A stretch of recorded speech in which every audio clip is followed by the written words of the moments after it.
And I think we're live.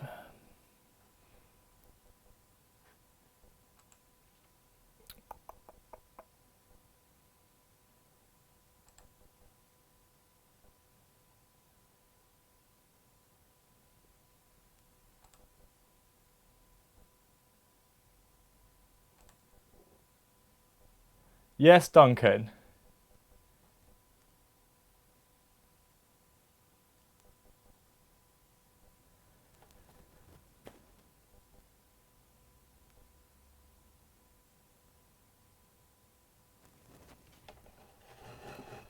Duncan, can you hear me?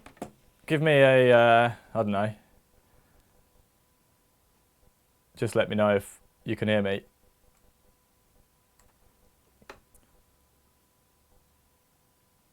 Because I can't hear shit. Duncan, can you hear me? Give me a, I don't know.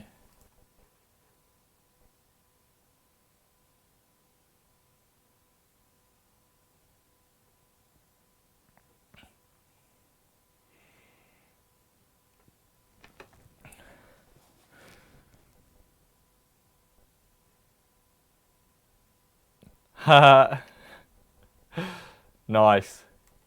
Okay, so what I'm going to do is I'm going to wait I'm going to give people a bit of time to come online, find the stream, and then we'll get down to it.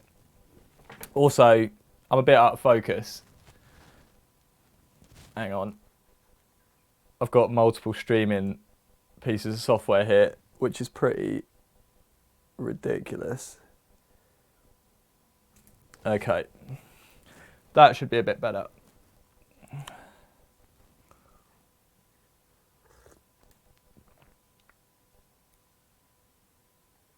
Okay, is that going to actually zoom out?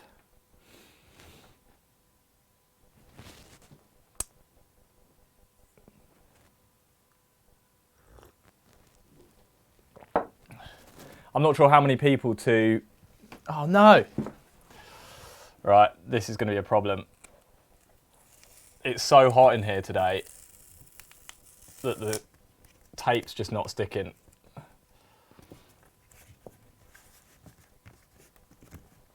Right. Hopefully we're good.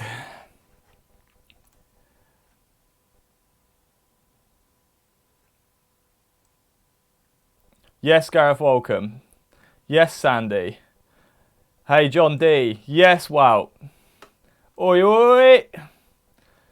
All right, so as I was saying to Duncan a minute ago, we're going to wait a couple of minutes. I'll probably give it 5 minutes or 10 minutes just to let people join before I get going with the workshop. I know I said 3 o'clock, but I guess people are busy and we're just going to... Also, I need to get used to this streaming stuff. I've got multiple bits of software going, and I'm going to try and keep an eye on your questions as well. So, and by the looks of it, I'm going to have to keep an eye on that banner. We might ditch the banner actually, because I think it's just going to piss me off more than anything else.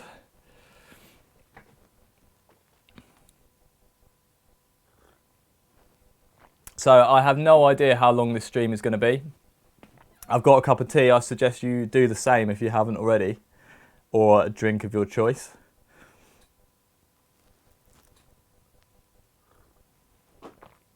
I tried to be clever and use my actual camera for this and a decent microphone rather than just the webcam on the laptop, so that's why there's a bit of extra complication. Right, we've got 5 online. I'm guessing most of you guys already know basic maintenance. I don't know John D. Big up Denver, Colorado, by the way. But I definitely know the rest of you lot. And I know you lot can take a seat off. What I was going to go through in this first workshop was real basic maintenance. So this workshop would be good for people that are like at a 0 level in terms of maintenance on a unicycle. I've got my toolkit here, and I'm going to go through the toolkit that I carry with me all the time whenever I go riding, and suggest some pieces of kit that you should buy if you don't have already, that will really help you in basic unicycle maintenance. But as I said, I'm going to wait a couple of minutes, let more people join, and then we'll get down to it. So how many have we got on now? 5. We've still got 5 on.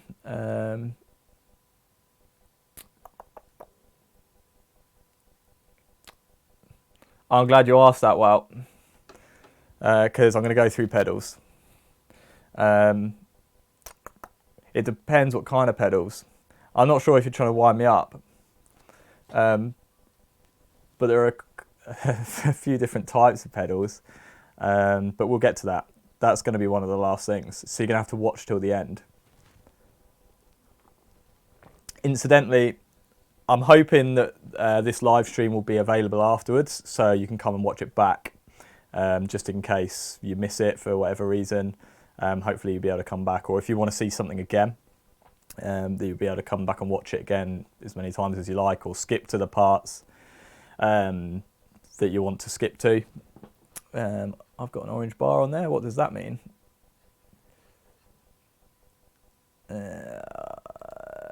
Okay. My internet connection is not great here because I'm really far from the router, so if it dips out, I apologise.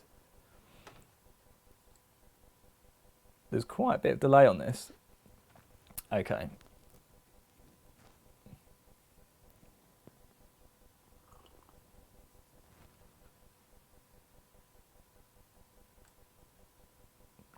We've got 6 online. I'll give it till 10 minutes. I don't know how long you guys have, but I'll give it till 10 past 3 and then we'll start.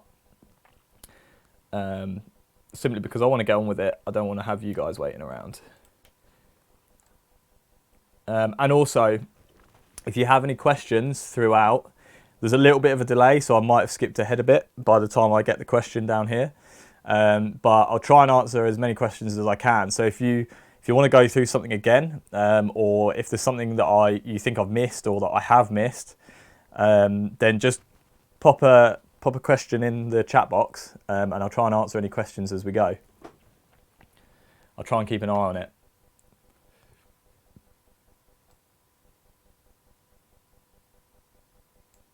While keeping an eye on the stream and everything else. Okay. Right, we'll give it a couple more minutes. And also, I've disabled autofocus on the camera. So when I'm working back here, I am going to have to change focus a bit, so I apologise for the pissing about. Right.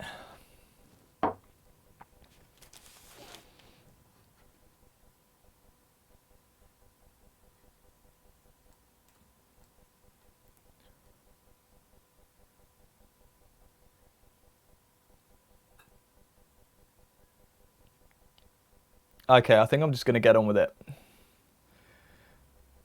So what I'm going to do is I'm going to shift my focus to the bench.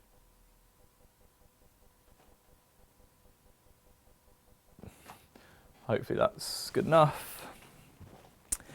And yeah, let's get on with it. Oh no, that banner's coming down again, I can hear it. Right. Oh, I shouldn't have used the cheap duct tape. Okay. So I'm going to start with the toolkit that I carry around. There's a couple of extra bits that if you've got a unicycle that's slightly different to mine, then you'll need. I think it's also worth noting that I'm not going to be going through disc brakes. So if you want to learn about disc brakes, you're out of luck. Or any brakes in general. This is primarily for like urban unicycles, so 20-inch, 19, unicycles without brakes, basically. It's a lot more advanced, and I think as a real basic like workshop, I don't think we should introduce brakes into the equation because it adds a lot of complication. And there are a couple of extra tools that are quite specialised to brakes, which I don't carry in my day-to-day kit. So this is my tool bag, and This is literally everything you need to take a unicycle apart into its component parts. And it all fits in a little bag, and I'll just throw it in my day bag. And also, actually, I fit this on my bike. So I've got like a little frame bag in the triangle of my bike, and it fits in there as well. So it's really quite compact. Let's go through it and see what's in there. And this is just about everything you will need. I don't know if that's too loud for you guys to hear. I'll get it all out and then start talking. So there's quite a few bits and pieces in here, and actually some of the bits I don't use very often either. Let's just put them in some kind of order.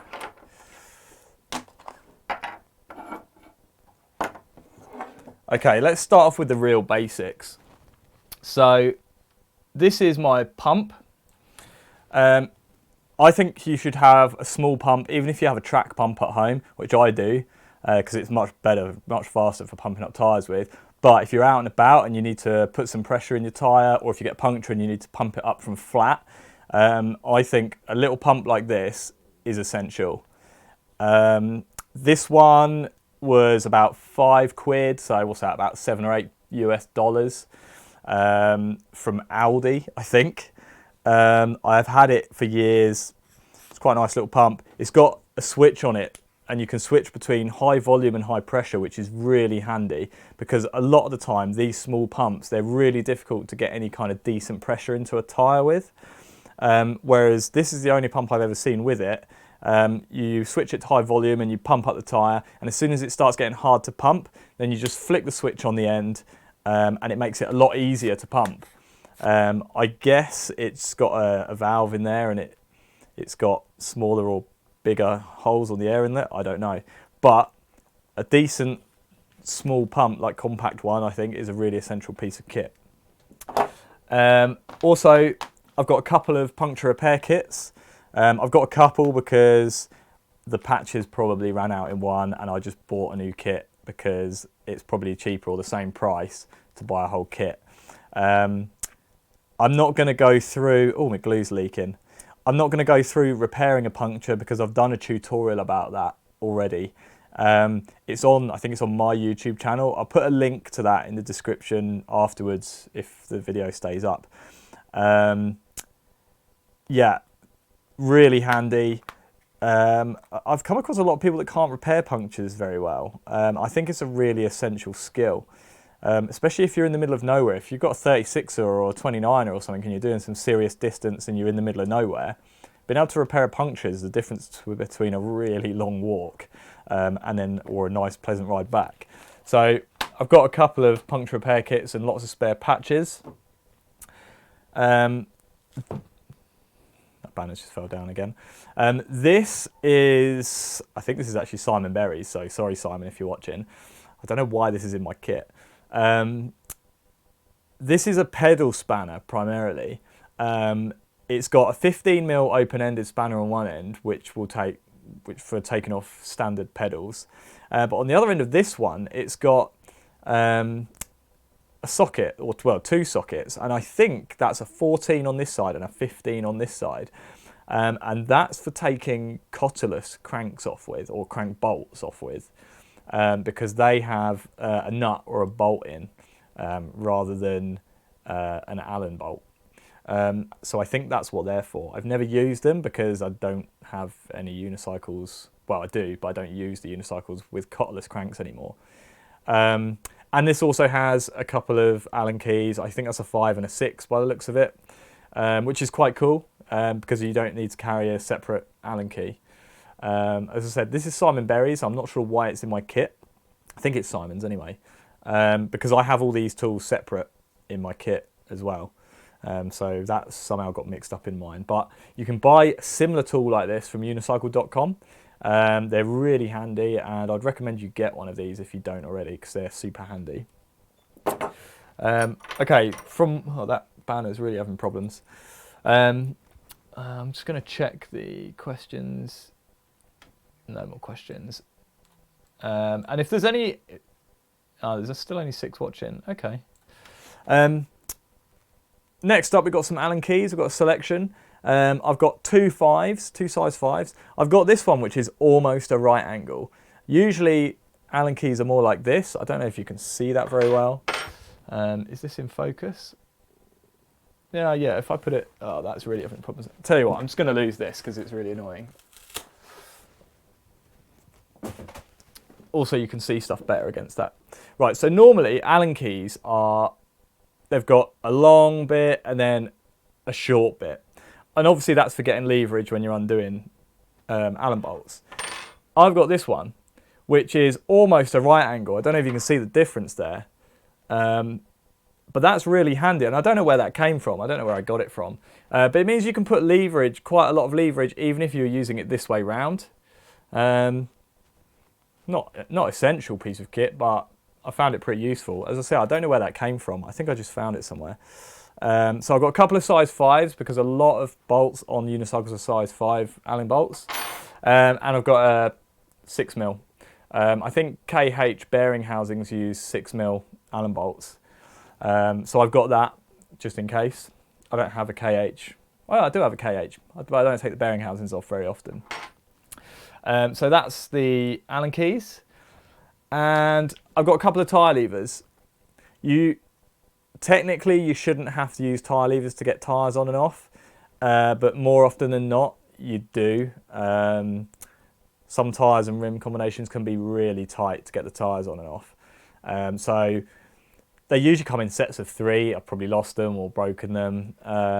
If you break them, you're definitely putting too much force into it. Something else is wrong. But I only ever need 2. So a couple of tyre levers and take up less space as well with only 2. Next up, 15mm spanner, just a normal open-ended spanner. That's for taking my pedals off. It's not very long. The actual specific pedal spanner is longer, but this just takes up less space in my bag. You shouldn't be doing pedals up mega tight anyway, especially in cranks that don't have inserts. So I use that spanner mainly for taking pedals on and off. It's got a ring spanner, that's pretty useless on a unicycle. I've got a spoke key. I much prefer this type over the circular type, which has, some of them have multiple gaps on for doing different gauge of spokes. Okay. Sandy's asked metal or plastic. These are plastic. These will break before they tear your tyre. And I think that's really important. If you're putting enough force, if you've got metal ones and you're putting enough force in to rip your tyre or pinch your tube, you're putting way too much force in and something else is wrong. So always use plastic tyre levers because they can't do as much damage. And like I said, if you're putting that much force into it, and also when you're levering a tyre off and I'm going to demonstrate all this later. When you pry your tyre off and you need to run the tyre lever around the bead of the tyre, there's much less chance of damaging your tyre or your rim with plastic ones. So always plastic tyre levers for me. Where was I? Spoke keys. Spoke keys, like I said, I much prefer this type over the circular metallic type. I mean, this is still metal, but you get the punched metallic circular ones with multiple gaps around for different gauges. They tend to round really easily, and once they've rounded, I don't know if it's probably impossible to pinch them up. Whereas this one, if the gap in there opens up, then you can put it in a vise and squeeze the gap back up, and it's perfectly functional again. So I much prefer this type of spoke key over the circular metallic type. I've got a multi-tool. I don't have to use this that often. I find a lot of the time, if I'm scrambling around in the bottom of my bag for an Allen key, it's easier to just pull this out because I know this has everything. It's really handy though if you want a really compact toolkit, because it's got all the different types of Allen keys on there, and it's got a couple you won't need this, it's a cross-headed screwdriver bit, and it's also got the Torx bit for disc brake bolts. So if you've got a disc brake, then that's for taking the rotor off with, the Torx on the end of there. So this is handy if you've got brakes and you just want a quick all-in-one tool. This particular one also has, this is really difficult to get out, where's my pick? This particular multi-tool, this is a toe peak one, by the way, if anyone wants this exact one, it's toe peak or top peak, I don't know how to pronounce that. This actually has an 8mm adapter that slides on the middle Allen key. I think that's a size 5, and that makes it an 8mm to take cranks off with. Now obviously that is not a very good lever for cranks, because cranks are usually really tight. I have managed to undo it, but I have bent the tool before trying to do it. It's good to get you out of a pit in a pinch, like if you're in an emergency and you just need to nip them up. It will tighten them enough that they'll stay on, but you really want to put more force on when you're tightening them than that can provide. Again, it doesn't need to be mega tight. I know Roger Davies at Unicycle.com stands on his Allen key when he's doing cranks up. I really hate seeing that, because they shouldn't be that tight. If they're coming loose and they're that tight, you've got other problems. I'm not saying it's the wrong thing to do, I don't like seeing that happen. Last but not least, we've got a crank puller. This is a real cheap one, and it's actually not designed for ISIS cranks. Yes, Kyle, big ups. This is not designed for ISIS cranks, but most currencies have a coin that's small enough to fit down inside your cranks splines without damaging them, that you can use to pull ISIS cranks off.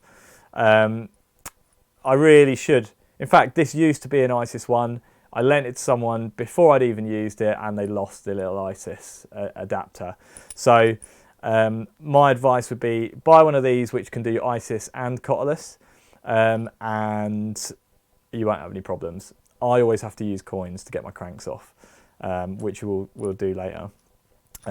So yeah, this is the only tool that will do this job really. It's only tiny, they're not very expensive. I think I probably paid £8 or something for this. So what's that, like $10 US, something like that. They're not very expensive. You can buy really, really cheap ones probably, and you can probably buy ridiculously expensive ones as well. But this is, what does it say? Cyclu England. I don't know if that's the brand or if it's just where it's made. So yeah, crank extractor, nothing else will really do the job. And actually, no, annoyingly, most of these have a 16mm, they need a 16mm spanner to operate, which is really annoying because you've got a 15 right here in your toolkit, and it's literally like a mil too small. In fact, that might be, no, that's definitely, yeah, that's, I used to have an adjustable spanner in my kit as well, but somewhere in my travels that's got lost. And that was really handy for using the crank extractor because that's, I think, 17 and that's 16.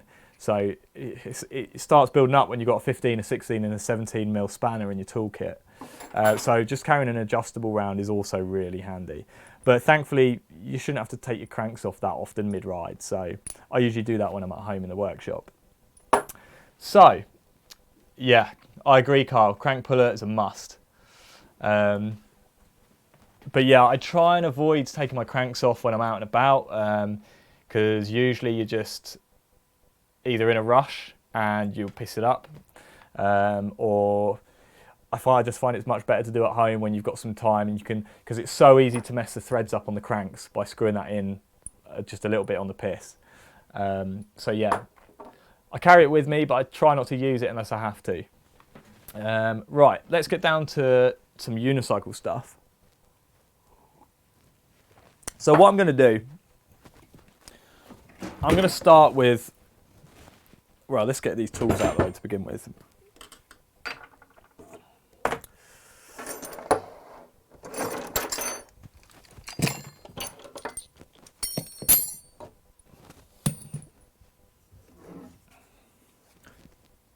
I haven't quite worked out how this is going to work yet.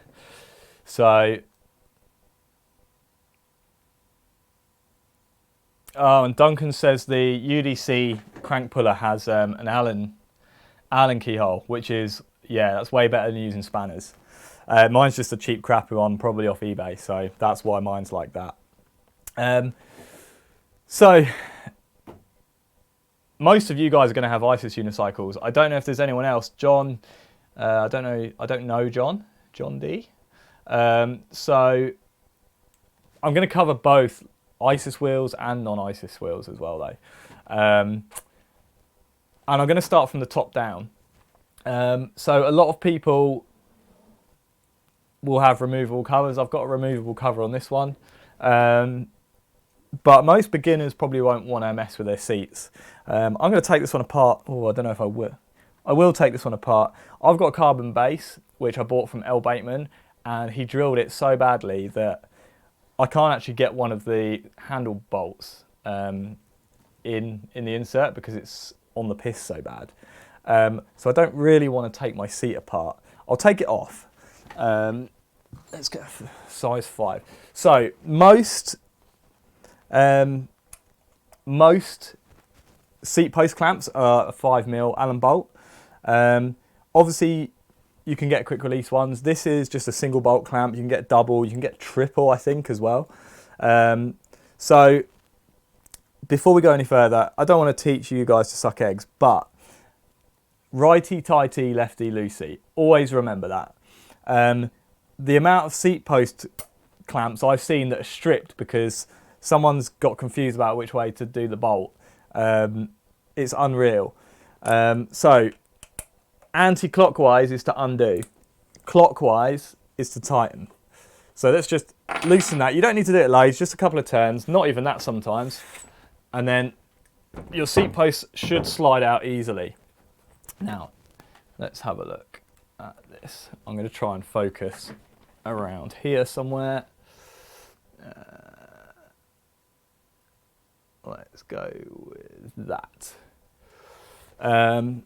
So you can see under the seat, you've got 4 bolts holding the seat post on, 2 there, 2 there.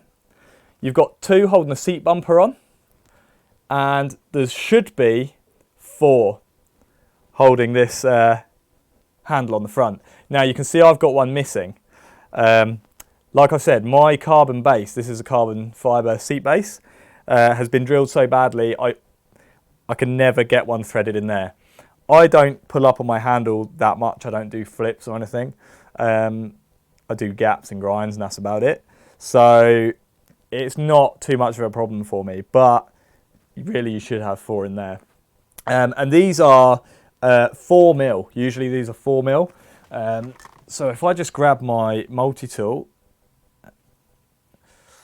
and say if you wanted to, if you got a new seat and you wanted to upgrade your seat, you would just loosen off these. Again, remembering righty tighty, lefty loosey, so anti-clockwise to undo these.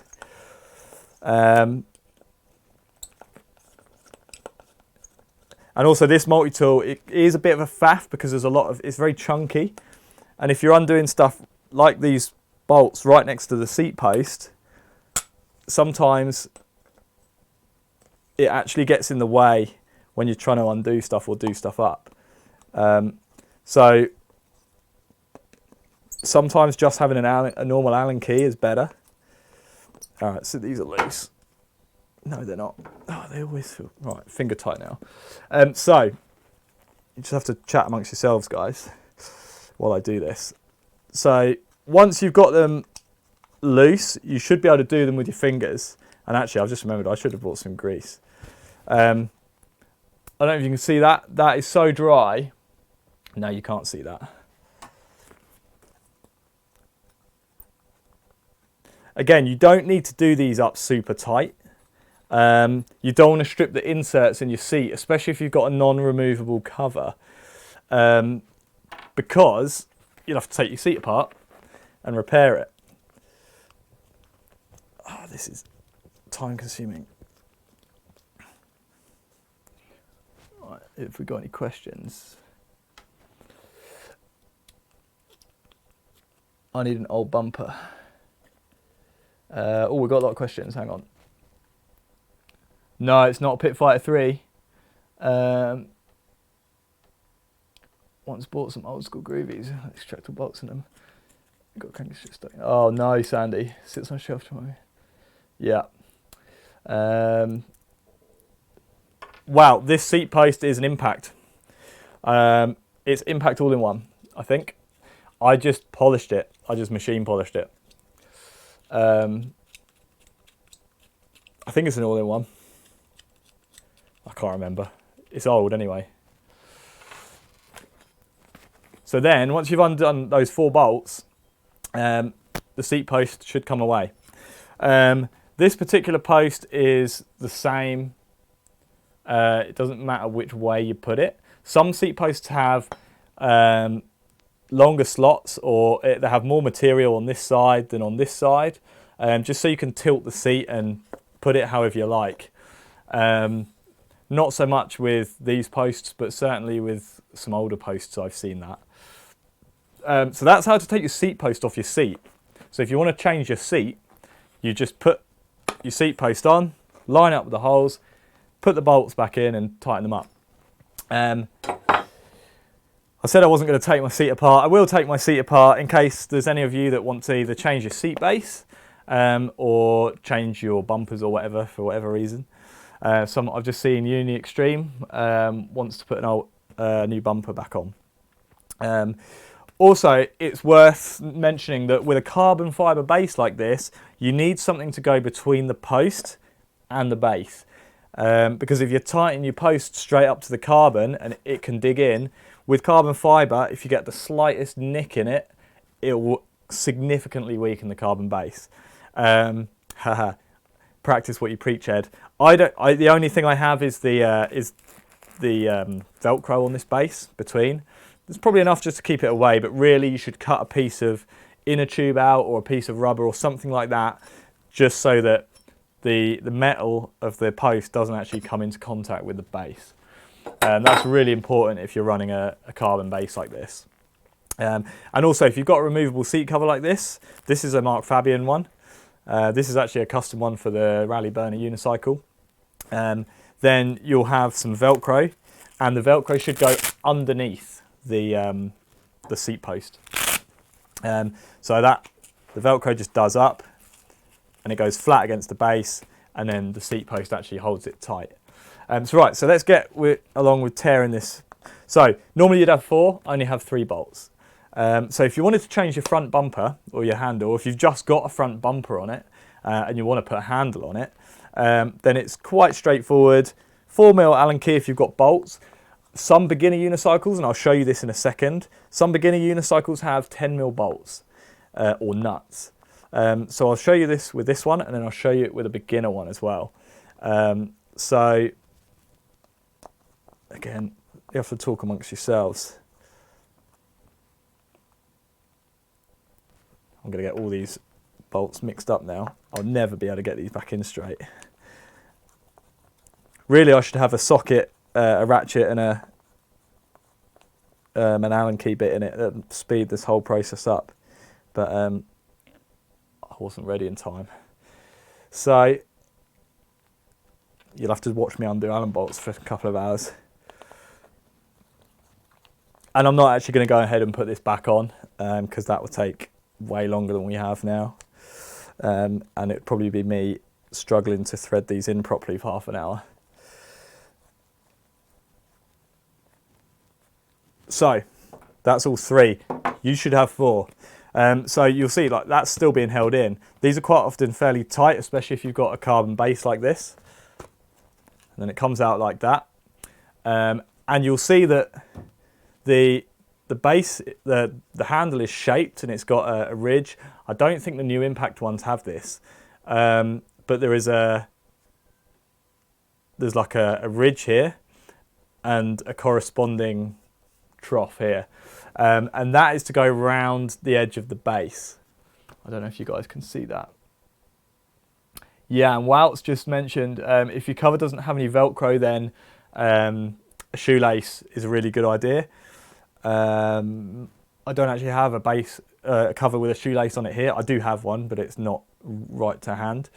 So yeah, you can see that there is a a ridge around the base. I don't know if you can see that. So this ridge here corresponds to the ridge or the trough in there.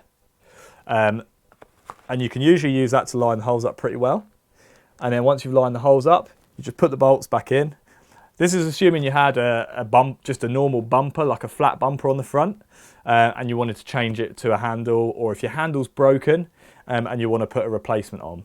So it's really easy. Undo the 4 bolts, pull off the old one, get the new one, line those holes up, make sure the trough, and this is a custom seat, so it doesn't go together quite as well as a completely stock one would, especially the holes. Like the holes do not line up at all.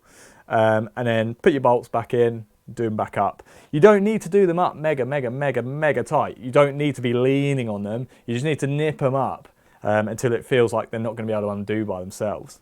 So that's the front bumper or front handle. Let's do the back one.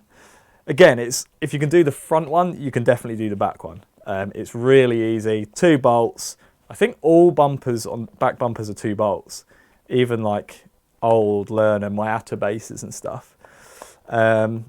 So 2 bolts.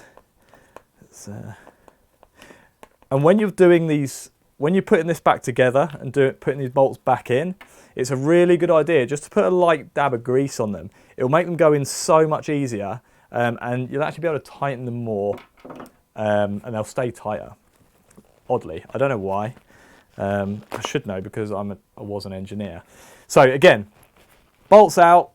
It's usually stuck on pretty well, but it will come off. Just give it a bit of a tug and it'll come off. Again, obviously that's you can see the trough there, and that corresponds to the ridge along the back of the base.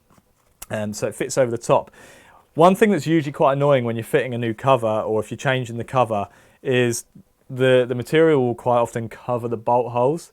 So you usually have to use a bit of jiggery pokery, because you'll quite often find you'll put the cover up to, when it lines up with the holes, the cover's actually covering. So you just got to, sometimes I put like an Allen key down the hole and just make sure that it's free, or just to lever the cover out of the way of the bolt hole. So let's keep going. So like I said, this has got a Velcro thing to pull itself together. This is actually a Gemcrest base, so this is probably worth a shitload of money, and it's completely unworthy on my unicycle. Yeah, either the shoelace or the Velcro in this case. Now, if this is a completely standard seat, this cover is most likely going to be stapled to the base, especially, well, it wouldn't be stapled to a carbon base, but the base will be plastic, and there'll actually be big staples in this, so you'd probably need to lever the staples out. And then starting quite often at the front, just open it out, slip the cover around. I don't know what this seat's like inside. And then, foam's pretty crusty. And then the cover comes off like that. That's fairly similar, whatever cover you have. I can't remember. No, I don't think there are any covers that are glued to foam. I can't remember for sure, but I'm pretty sure I've never seen one that's glued to the foam.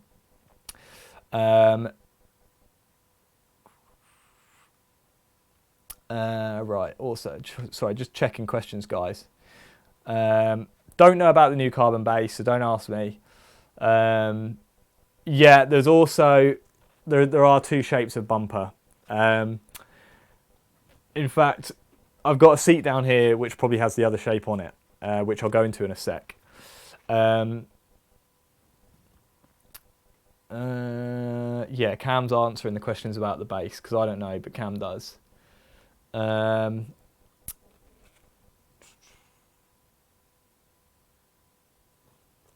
Okay, so we've now at the point where we've got the foam attached to the base. Well, in this case, it's not attached. If you've got a stock seat, the foam used to be glued to the bases, and I don't know if it is now. I haven't taken a standard seat apart in years.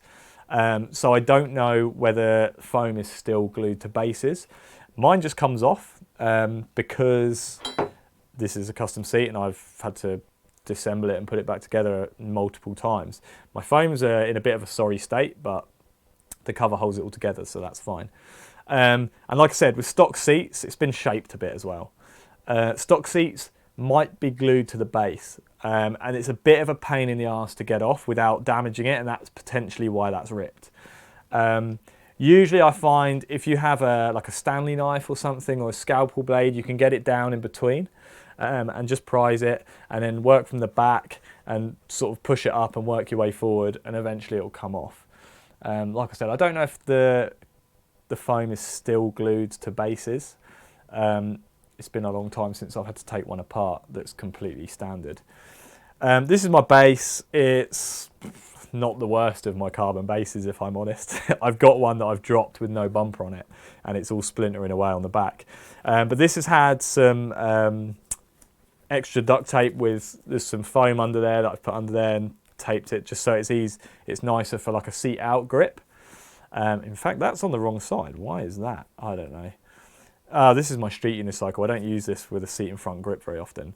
And I don't know how well you can see. You can see this quite well.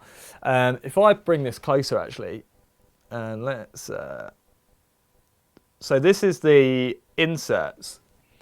This is the inserts for the bolts, and you'll get these on carbon bases, and I think these are on modern seat bases as well, the plastic ones. But the plastic ones, they tend to like clip in. You can see this brown manky stuff around here. This is epoxy resin, and this is just epoxy in these inserts in. And these are metal inserts, and they've got threads in, and that's what the bolts bolt into. So obviously, when you get a carbon base, it's literally just a piece of carbon fibre, and you have to put these inserts in for the bolts to sit in, and they're epoxy resined in, and that's what all this crusty stuff is here. And the reason my handle doesn't fit properly is look how cockeyed that is. It's ridiculous. I don't know how Elle managed to get that so wrong. But that's why I have one bolt missing from my handle. In fact, I've just noticed that one's coming out. That is atrocious. Look at that. I'm not going to fiddle with that any longer. So that's carbon bases, and that's taking your seat apart. Sorry guys, you're going to have to bear with me. I took manual focus. I took autofocus off because it was just hunting so badly, and it was really annoying.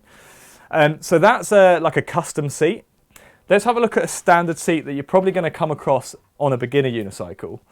Let's just clear all this crap off the table.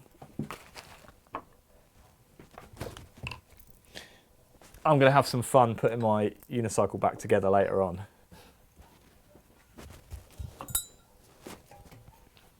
Let's get rid of all of this stuff. Okay, so I'm sure many of you recognise this. This is a unicycle.com club beginner unicycle. Really good quality. I think it's one step above like the absolute cheapest on there.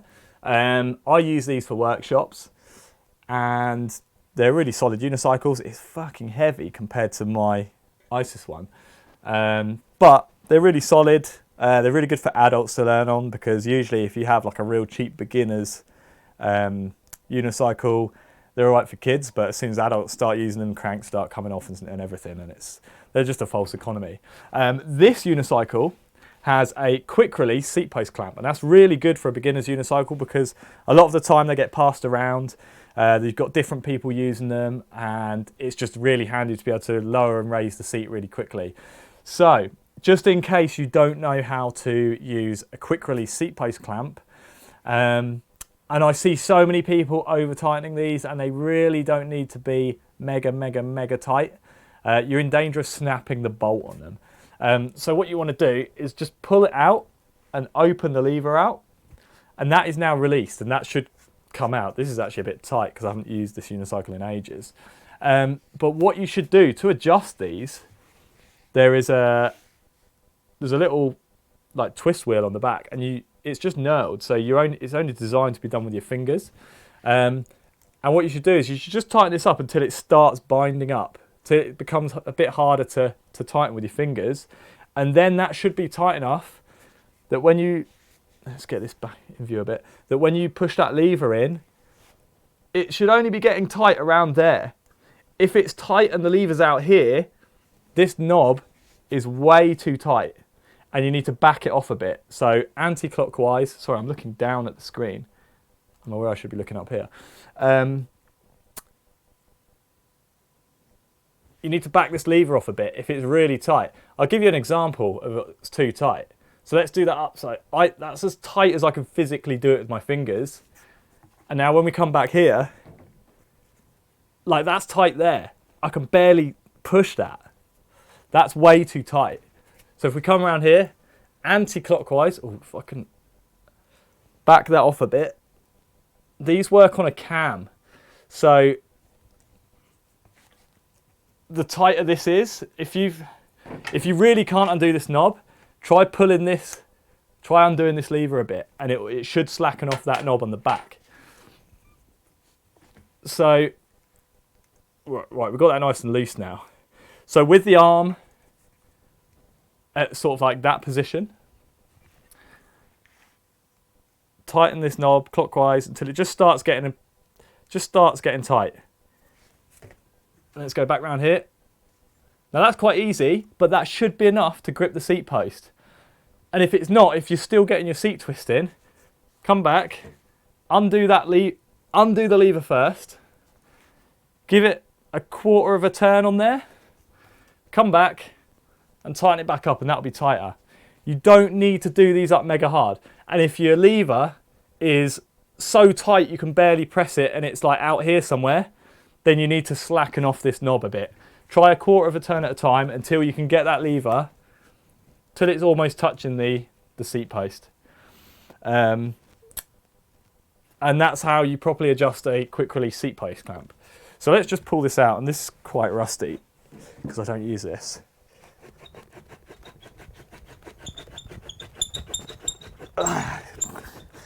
Yeah, this is very rusty. Oh, this is knackering my shins. Oh, it's so warm in here today. I don't know about anywhere else, but we've had some beautiful weather the last couple of days. It's a shame we can't really go outside. Right, so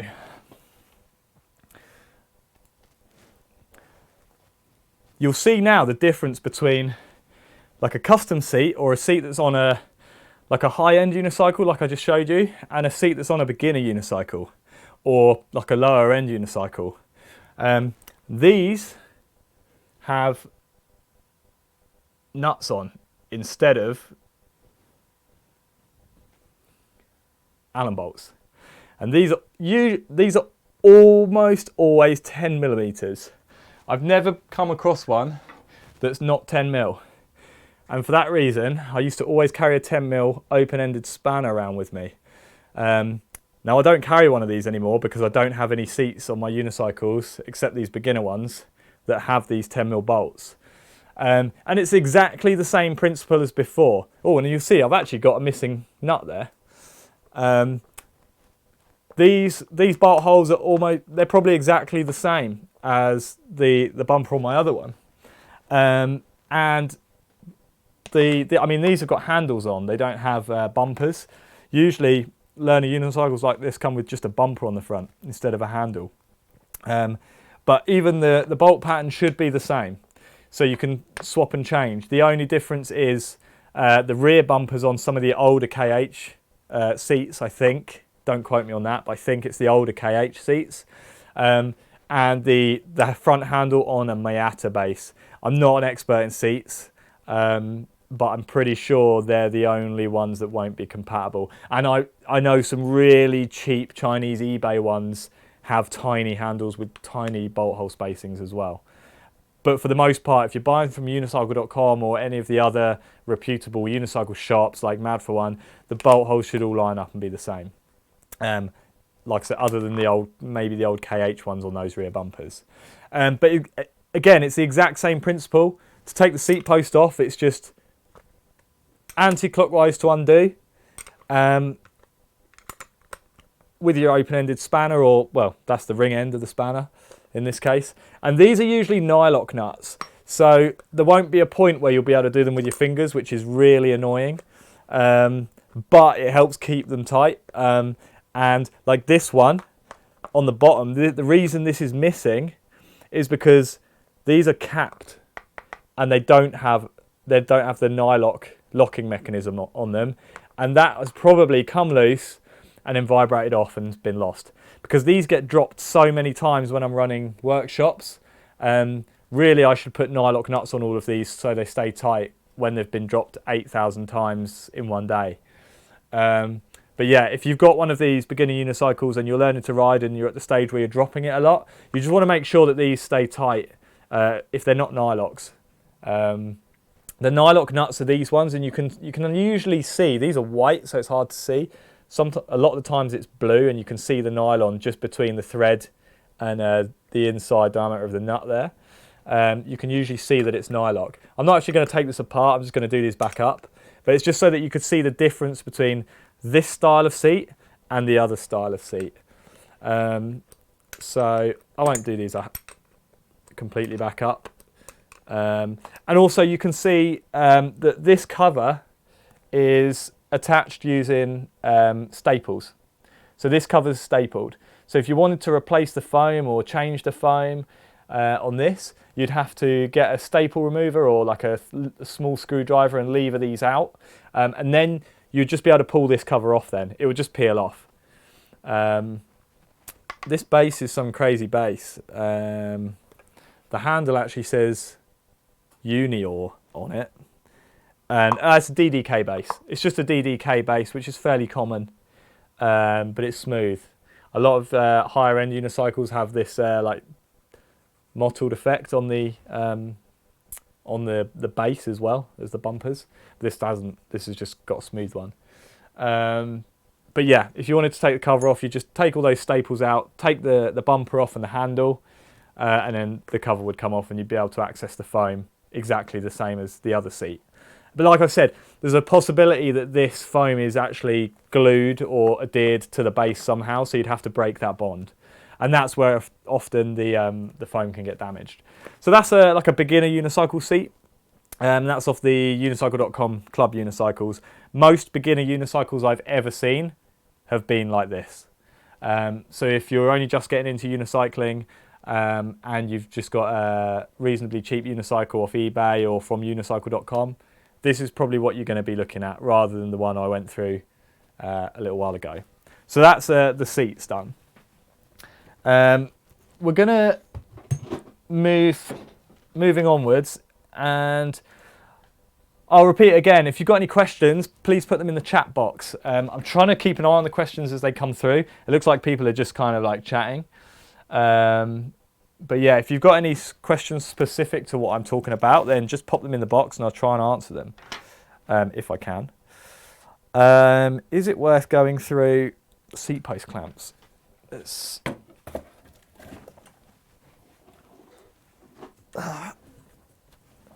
So what I'm going to do, I'm actually going to show you my seat post clamp and show you the difference between a few different seat post clamps. Well, I've got two here. But when you're buying a seat post clamp, oh, that was tight. When you're buying a seat post clamp, oh, it's covered in paint as well. There are a couple of different options, and I'd always recommend going for this type. This is just a normal impact single bolt clamp. I really prefer single bolt. I've never really had a problem with my seat post twisting in my frame. But when you're buying a seat post clamp, I always prefer the ones with an insert. You shouldn't be doing seat post clamps up enough to strip the aluminium anyway, but it is easily done, and even I've done it before.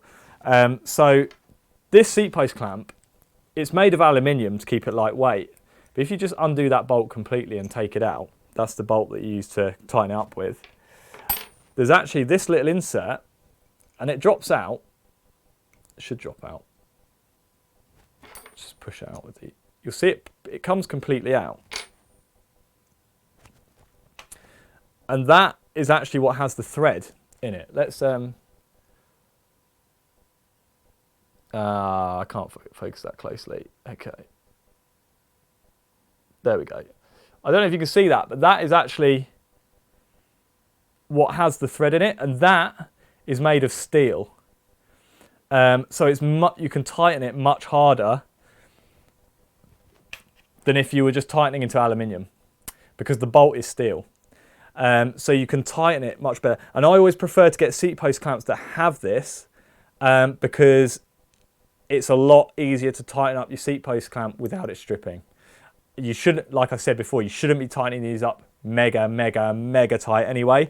If you're tightening it up more than you can apply force on a small Allen key like this, you're doing it too tight, and you've either got oil or grease or something on your seat post and it's slipping, or you need to get a double bolt post if you want more pressure to keep your seat tight and not twisting.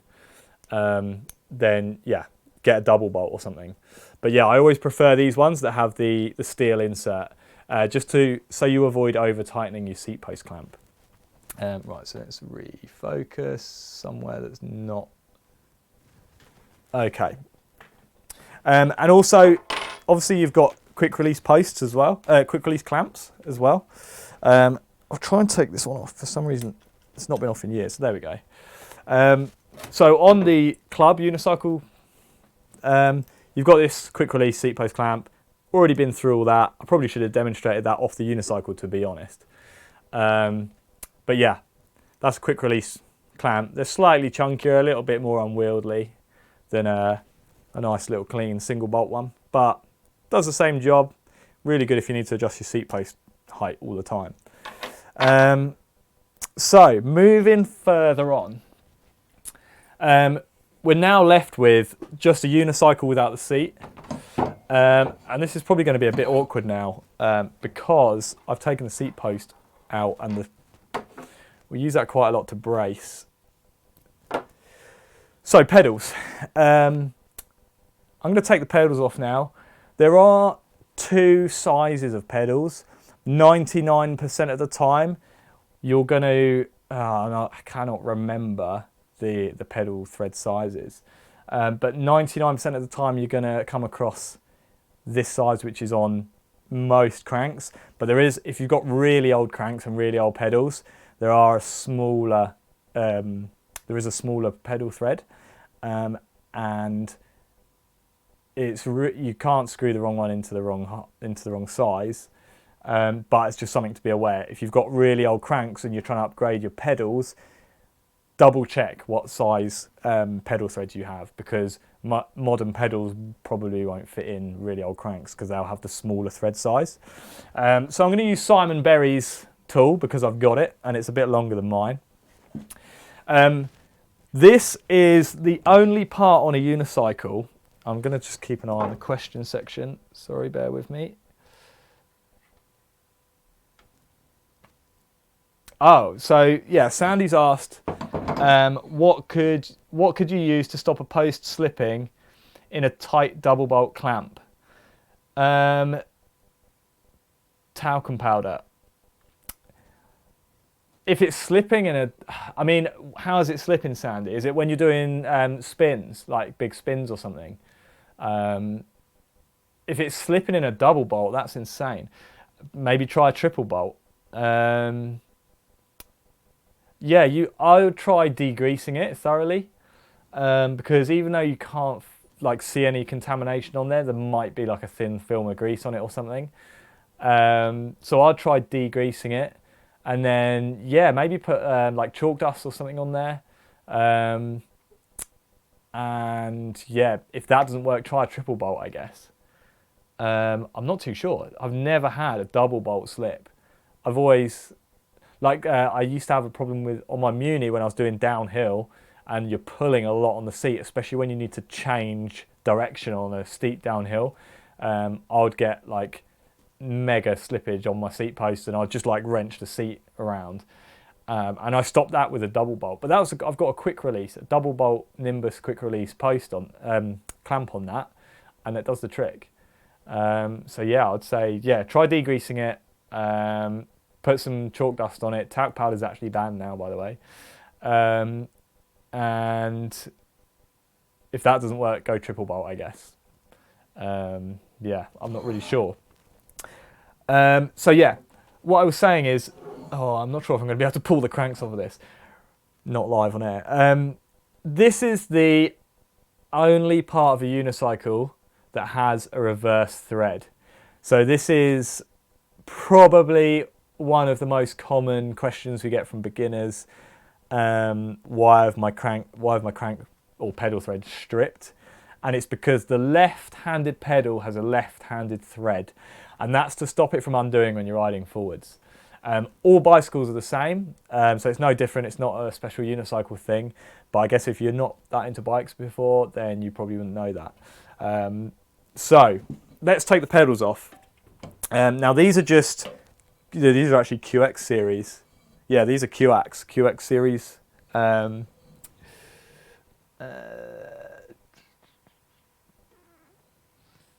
It was like 6 months ago, spare seat post and it's spinning on easy warm-up tricks like 180s. Okay, Sandy. Sorry, we'll just go back to the seat post slipping. Sandy, I don't know what kind of post it is, but if it's an old KH post, the type that's got a casting at the top, like a silver casting, and then it's got the black anodized aluminium tube, then it could be the bonding is broken between the casting and the tube. I don't know if that's the case, and I don't know why you'd ride one of those KH posts for street or trials or flat, but I've seen a few of them kicking about still, and usually they're used for Muni. Some of them, not all of them, some of them have the like the angle adjustment on, and what happens is the bonding breaks, and I've got a tutorial about this as well actually on my YouTube channel, which I'll link. The bonding breaks, and then you think it's your post slipping in the frame, so you tighten your seat clamp up a little bit more, and it still slips because you haven't fixed the problem.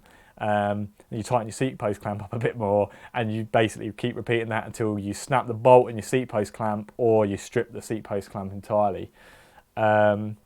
It could be that. I don't know what post it is.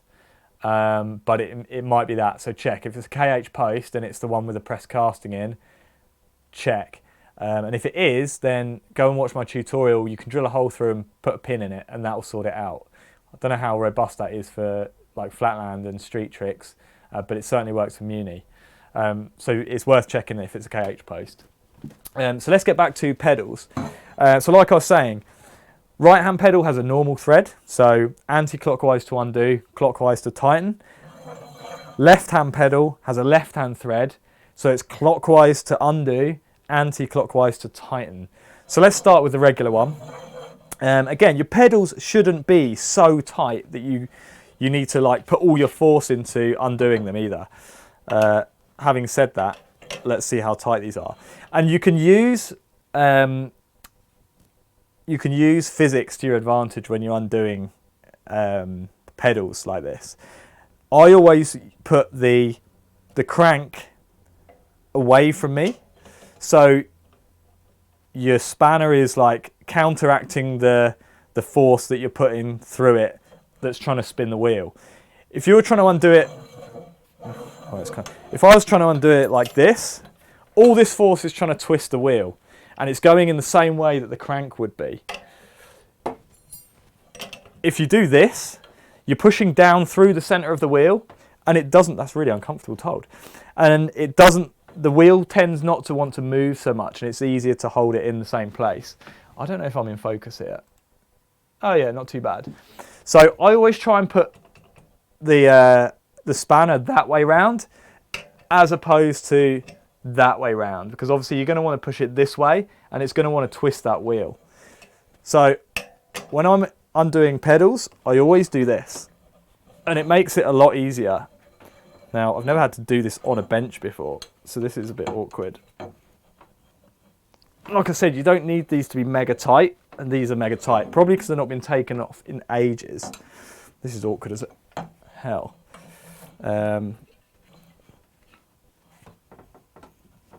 Yeah, these are tight. Just checking this is... Oh, that's embarrassing. That's my left. Right, the frame was upside down. Right, here we go. Right, so There, see, that barely took me any force to undo. Oh, that left one's going to be really tight now because I just leant on it. So actually that was just nipped up. And now that's loose, you should be able to do it with your fingers. What I usually do is as soon as that's loose, I get my fingers in there. And you might not be able to do this if they haven't been off in a while. And just undo them that way. And it's much faster than messing around with a spanner. Let's make sure. There we go.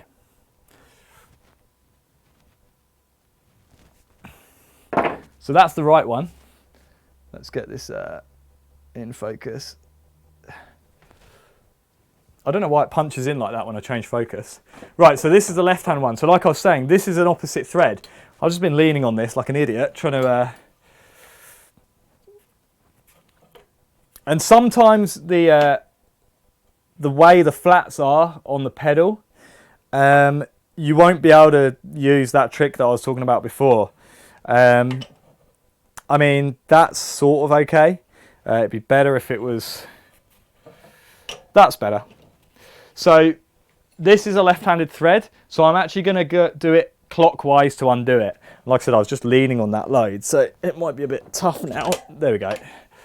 So clockwise to undo the left-handed pedal. And again, I'm just going to use that trick where as soon as I've got enough space to get my fingers in, I use my fingers because it's much faster a lot of the time. And these are really dry. This unicycle hasn't been apart in a long time. So everything is really dry.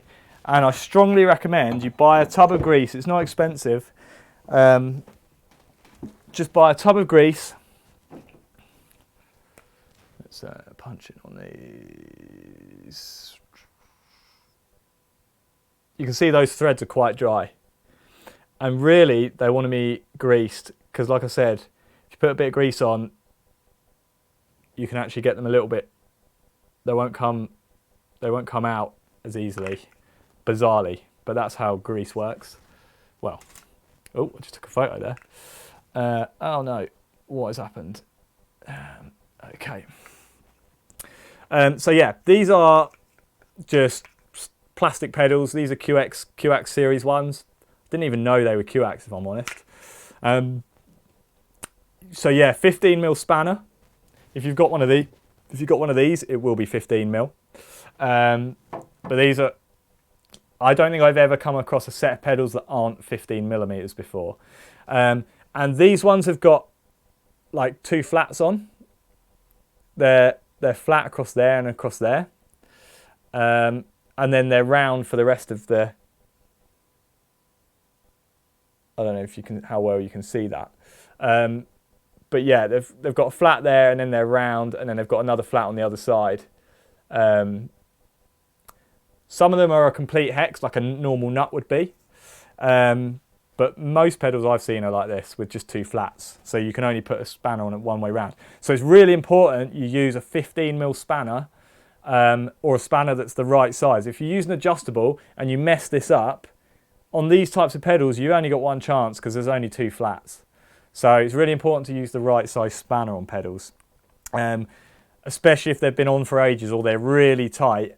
If you can't get them off, then you're really screwed. I'm just going to check to see if there's any questions. You can actually service these pedals. These are really cheap, or plastic pedals like this tend to be really cheap, and so they're quite often not worth servicing. More expensive pedals are more easily serviced, and I'm pretty sure these have got loose bearings, so I'm not going to take them apart in here. But you can see there's a cap on the end of this one, and if you prise that cap out, underneath there's a little nut on the end of the axle. So what you'd want to do is hold the axle or the spindle still in a vise or something. You can undo that nut, and then you can pull the spindle out, and you can actually service these. Again, I wouldn't recommend it on cheap pedals like this. It's probably not worth it. I think these are loose. The bearings in here are loose, ball bearings, so it would just be a nightmare with bearings everywhere. More expensive pedals, I have a set of Echo TRs on my Trials unicycle, and they come with sealed bearings. and I've snapped the axles on those 3 times and replaced them, because the bodies are completely fine still, but you can buy replacement spindles. So on more expensive pedals, it's worth replacing the spindles if you can get the spare parts, or if the bearings just become a bit crunchy, or they stop spinning, or if they break up completely. Having said that, you can service these. Even if there's nothing wrong with the bearings and they've just run really dry, you can take these apart and re-grease them and put them back together. Again, I wouldn't recommend it. I've been really short of money sometimes, but even I wouldn't bother servicing a cheap plastic pedal like this really. But it's possible. Take the end cap out, undo that. I think they're 9mm, I think, normally. Maybe that's to stop you undoing them, I don't know. But yeah, I think they definitely don't look like a 10. I think they're a 9mm. So you can service pedals. Well, these pedals are almost exactly the same. I don't know if it's worth even going through them. But yeah, these are like the pedals on the beginner unicycle. Very, very similar. In fact, these are square, so you've got 2 places to put your pedal spanner on. It can go that way, or it can go that way. So you have 2 chances for this if you use the wrong size spanner and it screws up the flats. In fact, let's take one of these off. I'll take this one off. Again, remember to use the cranks to your advantage. These might be tight because they haven't been off in a while. Oh no, that was all right. It's binding up though. I don't know if I'm going to be able to do that with my fingers. It's difficult. This has got a bit more grease on. This is better. I think I usually, once a season, I take these apart and grease everything on them. So this is the pedal on the beginner unicycles. And you can see how, well, you might not be able to see. Let's punch in a bit. You can see that that's square. And these are not rounded, but they have like rounded edges from the factory. When I put my finger there, it goes away. But yeah, they're rounded from the factory. That's not where I've screwed them up. So you want to be really careful, and you really want to make sure you're using the right spanner for these. And when you're going to put your pedals back on, something I did forget to mention, when you're putting your pedals back on, you see that says R? Right on the end of the spindle, that says R there. That's how you know which pedal to put on which crank. Almost always, it's stamped into the end on cheap pedals, and on more expensive pedals, it's usually stamped on one of the flats. So let's get those other pedals that I just threw on the floor. And it's a little bit more cryptic on these pedals. You see there it says CR-R. Let's angle that to the light a bit. That's the right hand pedal. And then let's just get this one. This one, CR-L. That's the left hand pedal. So that's how you tell which pedal goes on which crank when you're putting them back on. On this kind of pedals, they're stamped onto the flats. On those pedals. And on this type, they're stamped into the end. And that is for sort of like higher end pedals, almost always on the flat. And for these cheaper, really cheap pedals on the beginner ones, almost always on the axle. And if not, then you can actually look at the threads and you can work out which direction you have to turn them to screw them up. And that's also how you can tell. It's a bit more of a pain in the arse to do that, but if there's literally no markings on them, they must be really cheap pedals, then you can do that. But it's really important that you get the pedals in the right way around, otherwise you're going to screw up your pedals. Moving on, let's have a look at the cranks. So this is probably where I can't undo the cranks on this. The cranks on this unicycle, let's focus back here, are probably going to be ridiculously tight, and I don't know if we're going to be able to remove them.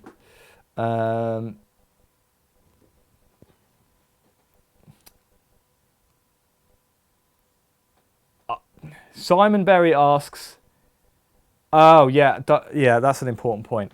Duncan said some pedals have an Allen key. Where's the pedal? Oh, in fact, these have an Allen key. These have an Allen key. If you do mess up the flats on your pedals, then sometimes you get a second chance, because you can see this has an Allen key socket in the end. So I've seen some people use that exclusively rather than use a 15mm spanner. I never use these just because you've got to get an Allen key through the spokes, so you need a really long Allen key, and you have to piss around quite a lot. But you can use the Allen key if you really need to, or if you want to. Some pedals have this, a lot of them don't, but a lot of higher end ones will. So yeah, it's worth noting that you can also undo them using an Allen key. I think that's usually 6mm, those. So yeah, as well as your KH bearing housings, bolts, 6mm on pedals. And Simon also asked if you can put a fancy sealed bearing axle and install cheap plastic pedal body. You might be able to. I guess it depends on what size the bearing race is on the body. My guess is, I don't know, there might be a combination of pedals out there you could do that on. Why you'd want to do that is beyond me, but you might be able to put a nice body onto a unsealed spindle. I don't know why you'd do that, but I'm pretty sure you're just trying to ask me stupid questions, so I'm not going to spend too long on that. Right, where was I? Cranks. Right, Simon, if you're watching, you helped me put the cranks on this, so you're probably going to, you know how difficult this is going to be. And plus, I don't actually have an 8mm Allen key, like a long, decent one. So I'm going to have to use my tool that I was recommending earlier not to use unless it's an emergency. Well, I guess this is kind of an emergency because I don't have any other tools with me. But I'm just going to make sure this is in focus. No, it's not. Oh, it's weird being in front of the lens and focusing back to front. Right, so I've got my stupid 8mm adapter on my multi-tool, and I'm going to attempt to, see, I never do these up that tight. I change my cranks quite a lot, so it was actually easy to undo it. So same as normal bolts, anti-clockwise to undo. This has got loads of grease on it because like I said, I do this regularly. Sorry, this is really clunky, isn't it? This is the way of doing it.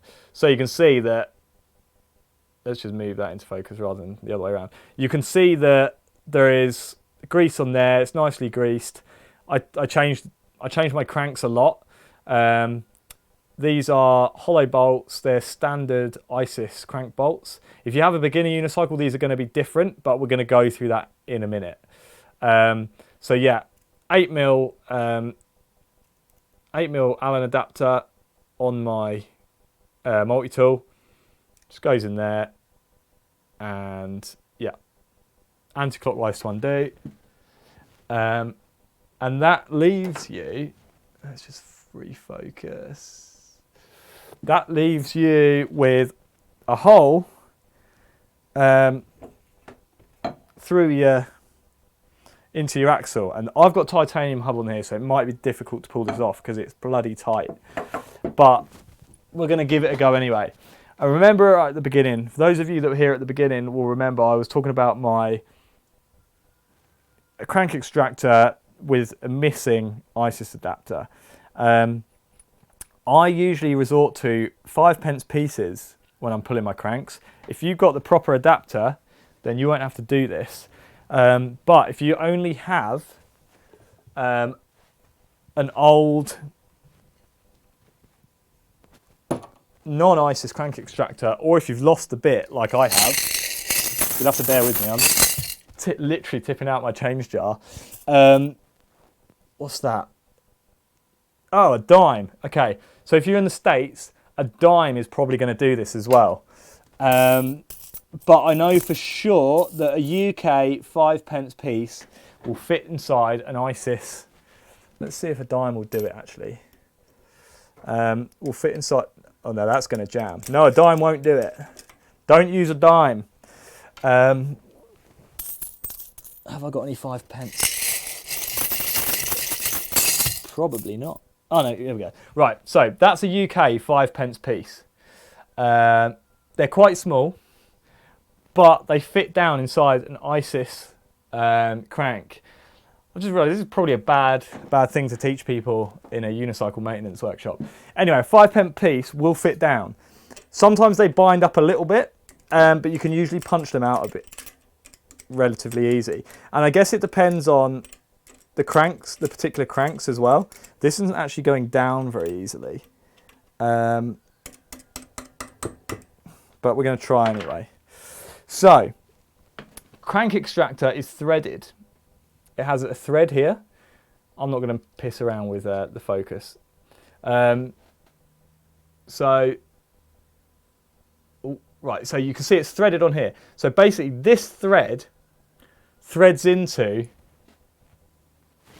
the crank. And you want to be really careful that you don't mess this thread up, because I've seen in particular, I do a lot of grinds, and anyone else who does a lot of grinds, you'll probably find that the outside of your threads are messed up. So sometimes this can be really tricky to thread the extractor in. Right, that was actually quite easy. So you want to thread this into your cranks. Almost all cranks I've ever seen have got this thread for the extractor. And if you don't, then I don't know what cranks you're using. And actually, I don't think I have the right spanner for this, because I was saying earlier. So once you've screwed your adapter in, you want to make sure that the top half is screwed out. In fact, I've not done a very good explanation of this at all. So let's go back to the beginning. Right, let's explain how this extractor works. So, this type of crank extractor, and I think I can speak for most types of crank extractor, actually is in two pieces. You'll see that these can rotate individually, independently of each other. So I'm just going to take this end off. So you have this piece, which is the piece that screws into the crank, and then you have this piece, which is the bit that's actually going to be doing the pushing and pushing against the hub. And they go together, and you can see that threads in. Before you fit the tool to your cranks, you actually want to make sure that this is all back to front, this is crazy, that the inner part isn't protruding too far from this piece. Otherwise you'll never get this screwed on, and I'll show you why. If that is sticking up like that, and you've got this middle piece protruding through the end, it could potentially not go into your cranks, because this could be already touching your crank, preventing you from screwing this up. So when you pull your tool out your bag, it could have vibrated down, or just it might still be sort of like that from the last time you used it. So you just want to make sure you unscrew this bit, or this bit, so that this doesn't stick out any further than, let's try and get, bloody hell, any further. You want to be able to, like, basically put something flat across the top of there. It doesn't want to be protruding at all. So you just got to make sure that your tool's reset like that every time you use it. Otherwise you could have real problems actually attaching it to your cranks. So now we've gone through that, let's put it back on. This is going to be really embarrassing if this doesn't come off. And yeah, like I said earlier, So you only need to do this finger tight. You shouldn't need to screw this bottom part. In fact, let's punch in. Let's lose this one. So you should only have to screw this bottom part in finger tight. And if you do want to use a spanner, just use a spanner to nip it up for the last like 1/8 of a turn or something. You really don't need this really tight. If it goes in all the way so you can't see any threads left, that is enough. It doesn't need to be tight. I can't stress that enough, because these threads are so important to extracting your cranks, you really don't want to strip them. Having said that, you don't want to have it hanging. Let's punch in a bit.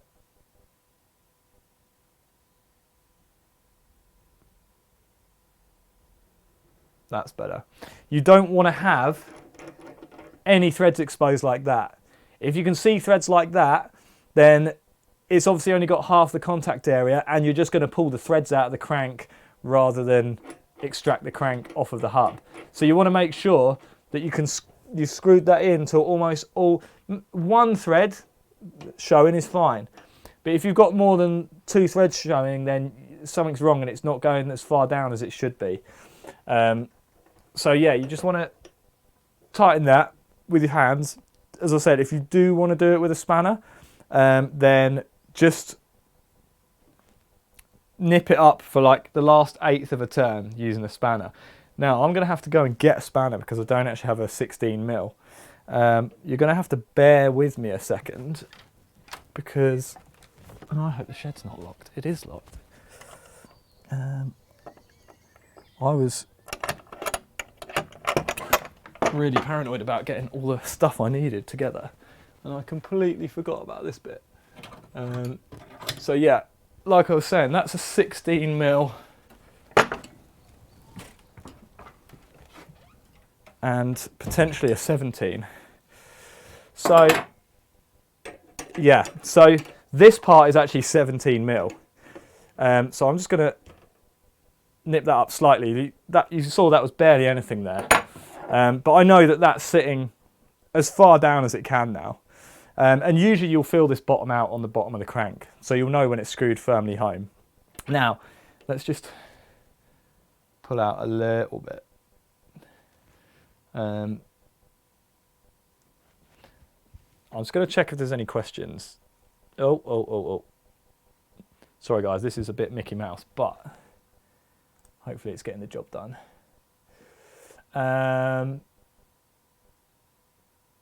Oh, okay, Simon was asking about pedals because Flatland cheap plastic bodies tend to be good, but the axles are rubbish. Okay, that makes sense. Right. So, with your 16mm spanner, let's get this. With your 16mm spanner, what you want to do now is screw this in clockwise with your fingers until you feel it bottom out and you can't turn it anymore. So that's now getting tight. And that's where you take your 16mm spanner on the flats of this. Oh wait, that is not 16mm. Oh, is it 17? No, it's not. Well, 17 fits. I bet it's some crazy imperial size. So any of you Yanks, you've probably got spanners that will fit these. Right, so now you've got, I'm just trying to get this into a position where you can see it better. Now you've got your 17mm spanner. Again, start tightening this clockwise. No, actually, I'm not sure. So just tighten it, and it will be tight, especially if the cranks have been on here for a long time. And I think this is just crushing the 5p at the moment. Like I said, I'm using a 5p rather than the proper ISIS adapter for this. So this might not even work. Let's just pop that out a bit. And this is usually really difficult to get these cranks off. So obviously, because we're on the axle, you can't use physics to your advantage on this. So you're just going to have to hold the wheel as tight as you can. And you should be able to see the gap between the crank and the spacer opening out as you do this. I've actually got quite a big gap anyway because titanium hubs, but there shouldn't be a gap between the spacer and your cranks, and you should be able to see that gap opening out as you do this. And actually this is coming off, so that's good. So this is really quite tight for me. It might not be as tight for you. There we go. And then eventually the crank will come off with the tool still attached. And let's go back to this view. And hopefully, right. So, whoop, this is a bit mad. Right, so here's the crank with the extractor still attached. And if you can back this off a little bit to give you a bit of space to work. And if you nipped it up with a spanner, this is why I don't recommend you do this up very tight in the first place, because you could really screw yourself here where you've got your crank extractor locked into your crank. So just nip that off. Oh, and then undo that. And there you go. There's your crank extractor, and there's one crank. Let's come out again. And there's a crank, and there's your crank extractor. The cranks come off. Now, you can see that I've got the 5p wedged down in there. If you've got the proper ISIS tool, an ISIS adapter, this won't happen. But I'm a bit of a pikey, so I haven't bought a proper one, so you can just punch it out. There we go. It's gone. Sometimes they get really wedged down, or if you're really unlucky, they actually go down and get pressed into your hub. There is a risk of damaging your hub threads if the coin is too small and it goes right down. But if you don't use the ISIS adapter on an ISIS, if you use a cotterless adapter, a cotterless extractor on a ISIS hub, this is almost the perfect size for the threads that go down the middle of the hub, and you can really screw up the threads. So do not use a non-ISIS crank extractor on an ISIS hub without something to stop this going down inside the hub. You will damage your crank threads, your hub threads, and you'll knacker the hub and you'll have to rebuild the wheel. So that's ISIS cranks. Oh, and also it's worth mentioning, hang on, let's go back out.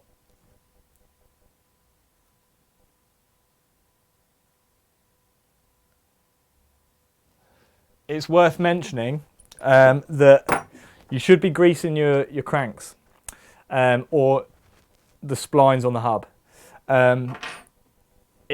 Obviously, you just saw how easy that was to come off. That's a titanium hub, which are notoriously difficult to get cranks off anyway, but you saw how easy that came off, and that's because I've put grease on the cranks. I don't know if you can see that. Let's try focusing. There we go.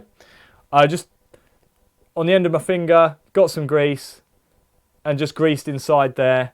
Or you can always grease the crank itself, the hub itself. Just put a dab of grease on there when you fit your cranks, and you shouldn't have any problems pulling your cranks on and off. That being said, you don't want to be taking your cranks on and off all the time because your hub will wear. And eventually, if you do it too many times, it'll wear so much that your cranks will never tighten up properly. What can we say about cranks? So, let's just come back out. Cranks, again, they're handed. Because of the pedal threads, they're left and right handed. This pair have got left and right stamped in them, similar to the pedals. There's left stamped on the back of this, and there's right stamped on the back of the other one. I'm not going to take that off because that would take way too long. You get the general gist.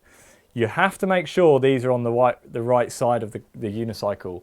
Otherwise, when you ride forwards, and if say for example, you put your left crank on the right side of the hub, when you're riding forwards, the pedals are going to unscrew themselves, and obviously that's not good.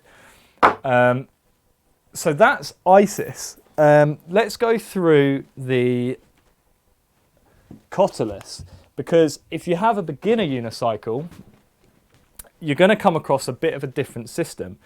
Principle's the same. There's a, well, it's not a spline, it's a taper, and I'm just going to see if there's any questions. Okay, no questions. With this cotterless setup, it's slightly different. There's a little plastic cap on the end of these cranks, and I'll just get my little spiky tool. And if you pull that out, these are just push fitted in, so you can get a little screwdriver under the edge of them, or they've got two little holes in, so you can get something pokey in them. And you'll see that it's got a hex. Well, it's not hex. It's more like a traditional nut in the end of there, and that's where this tool comes in handy.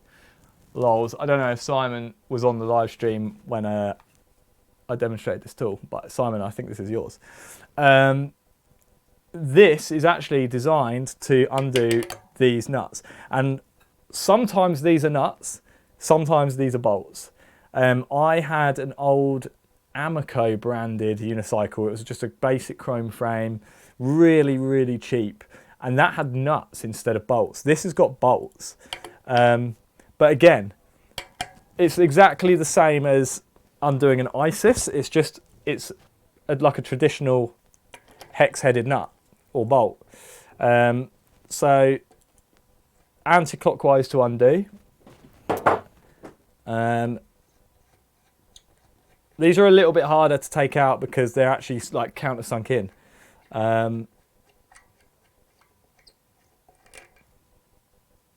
So that is, let's on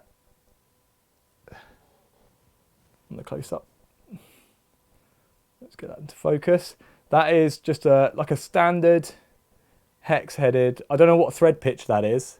It looks about an M8, but I don't know if it is or not. Like a standard nut, you can put a normal spanner on it, but these are like slightly recessed, so a socket is usually better, or if you've got one of these tools, it's basically a socket anyway. So yeah, an open-ended spanner, I don't think you'd be able to get in there. And it's really similar in terms of taking these cranks off. Again, we can use exactly the same tool. These cranks, I don't know if you can see that, these cranks have a thread in, which is exactly the same pitch as the ISIS one. Let's see if we can get that on the close-up. You can't really see it, but there is a thread in here, you'll have to trust me on that. And obviously, here's our tool. We've just used it to extract a crank, so it's got that centre bit protruding. So we just need to reset that tool, which I'll try and do one-handed. Just reset that tool so it's no longer protruding. Although on these cranks, it doesn't matter too much if it's protruding. Right, so we've got that sort of more or less level. And we're going to put this exactly the same, thread this into the crank. You want to pay real close attention that it's not cross-threading, because it's so easy to cross-thread these tools. And you'll notice I haven't done anything. This extractor is for this type of crank. So I haven't had to bodge it with a 5p or anything like that. Screw that in until it's finger tight. Then we're going to screw this down with our fingers until you can feel it bottom out on that hub. And that's tightened up. So grab me 17mm spanner. And this might be really tight because these have probably never come off in their lives. Oh yeah, that is tight. Right, let's go out a bit. Right, so Leo's pulling faces at me through the door. Yeah, this is bloody hell, that's tight. Right, so we're gonna. That is ridiculously tight. Sometimes these come off with a bang, especially if they've never been off before. So, and we might not actually be able to take this off. It's also really awkward doing this on the bench to show you guys. So normally I'll do this on the floor where it's easier to hold the wheel still. Oh, this is a workout, I'll tell you. Right, that's coming off now by the feel of it. There we go. Right.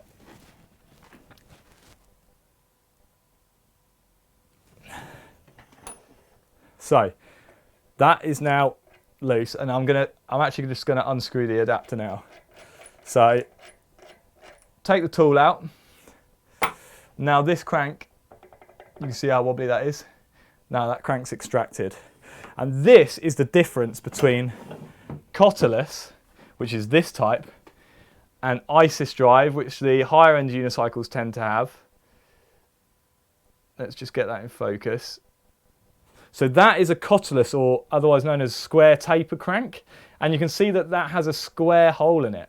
And it's actually tapered. I don't know if you can see that. You can see this end of the material, but if I turn it round, oh, it just looks like a square hole.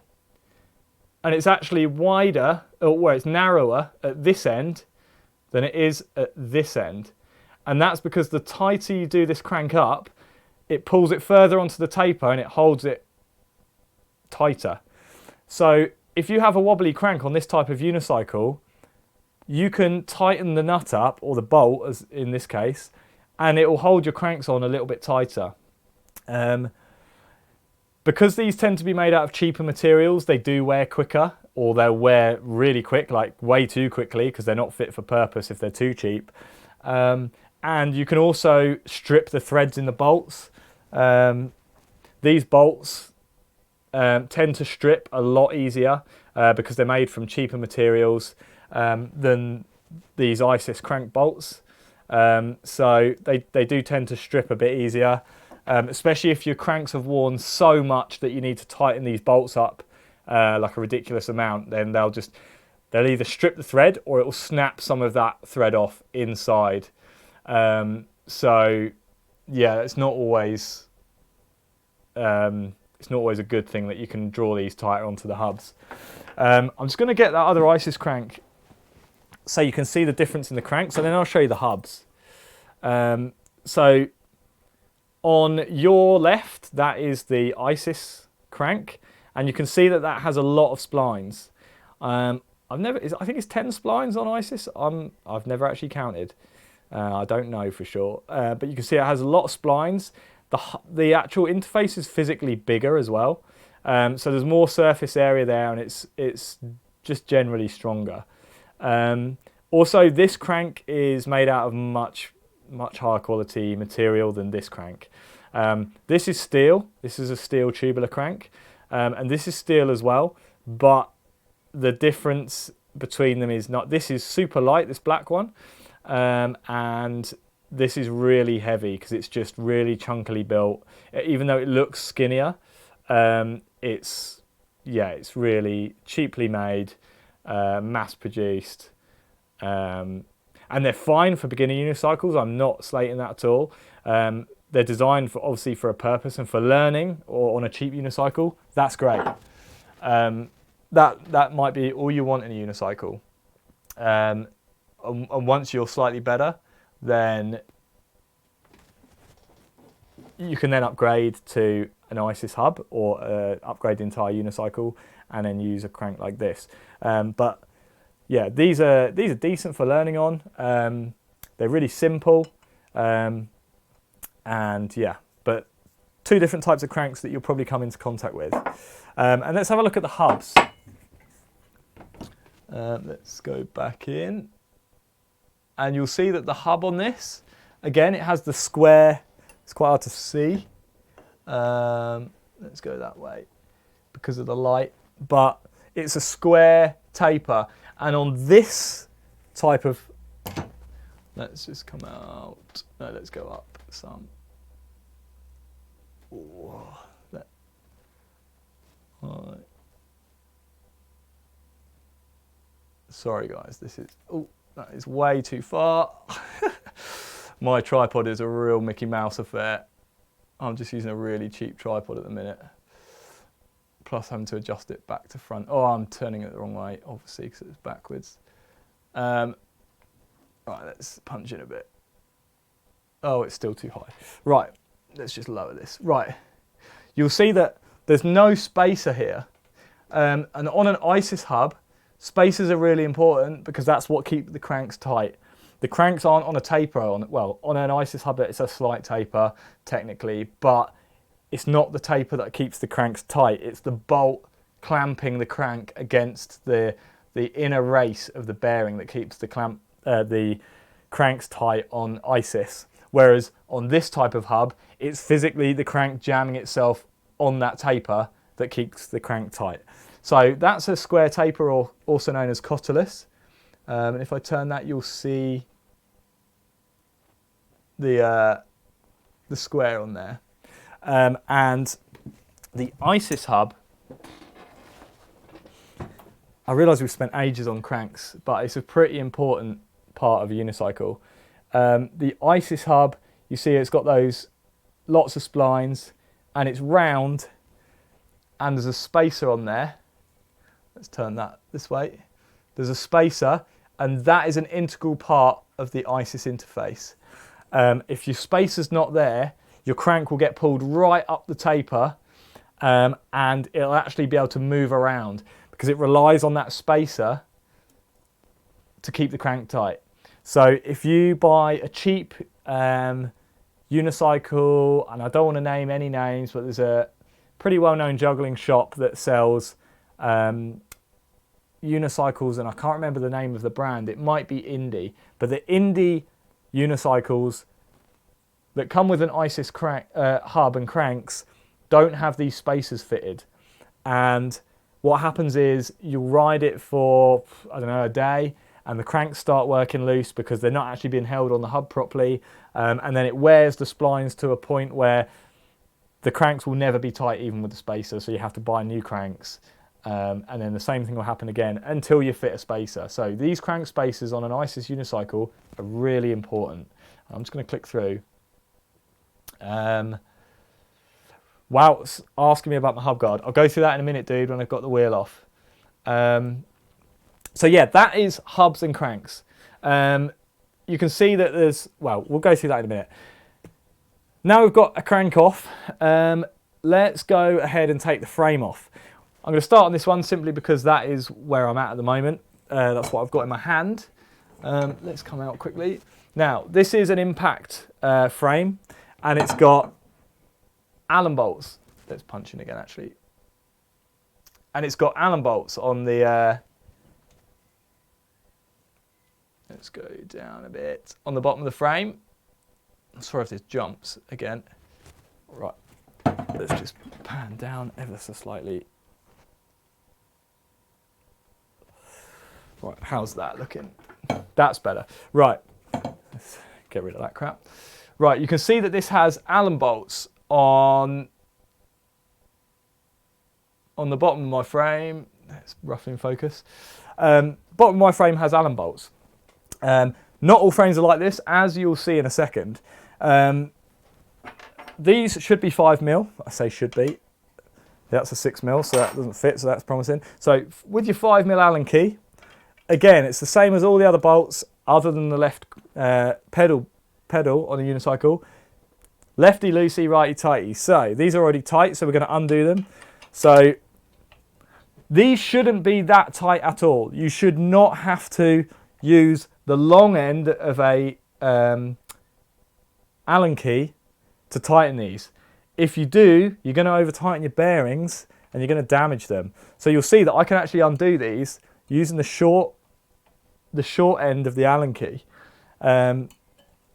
So let's just undo these. There's 2 on each bearing clamp, and I think that goes for every frame ever made, other than the Cox frame, which has quick release bearing housings, which only has 1. I think every unicycle, apart from ones with lollipop bearings, which I'm not going to go through because if you got one of those, you may as well throw it in the bin. So undo these, and these actually have nuts in the back. These have got nylock nuts, which have just all fallen out. And then I'm just going to pull that off, and let's just quickly talk through bearing housings. So, bearing housings come in a variety of shapes. These are cast ones. These are aluminium. I'm guessing they're cast anyway. And they literally just cup the bearing. And you can see there's a lip that the bearing sits between these lips. Almost all bearing housings are like this.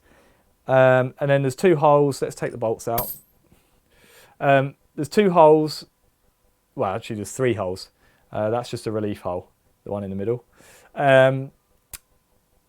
Where the bolts go through, and on these particular ones they're recessed so that your Allen bolt head fits nicely in there and sits nicely. Like I said, nothing mega special about that. Most bearing housings look similar to this. Let's just find it. And then let's just undo the other one quickly, and I'll show you the other half, which is on the frame. He said they shouldn't be that tight. These ones are quite tight. But it might be because I've been grinding on them and this head's ground away quite a lot. So let's just undo these quick. Sorry. Right, that's that one. And there's some quite important things to note when you're doing these back up, which we'll go through in a second. So pull that one off, take the wheel out, and this is the other half of the bearing housings, and they're actually joined to the frame, joined to the frame, and you can see they're almost exactly the same as the other half. They're just welded onto the bottom of the frame legs, except, oh no, actually these ones do have recesses. These bearing housings really usefully have a hex hole machined into them, and that is to hold the nuts still when you're doing up the bolts from the other side. So the nylock nuts, these are nylocks again, so they don't vibrate loose. Just sit. Let's see if we can get a close up on that. Whoa, oh god, everything's back to front. This is confusing as hell. Let's just. We're almost there. We're almost there. We're almost there. Up. There we go. So that nylock nut sits really nicely. Oh no.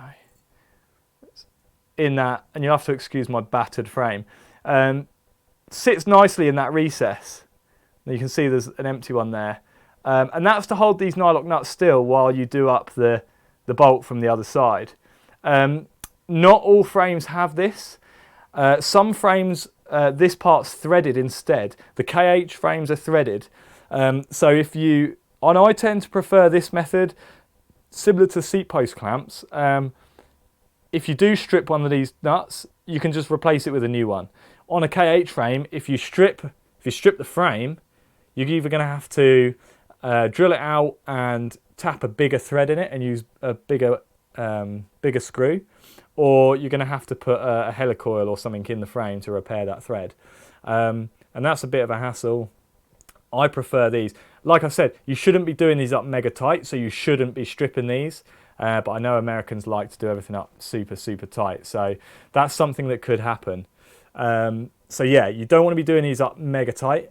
But I do prefer this type with the nuts that you can remove.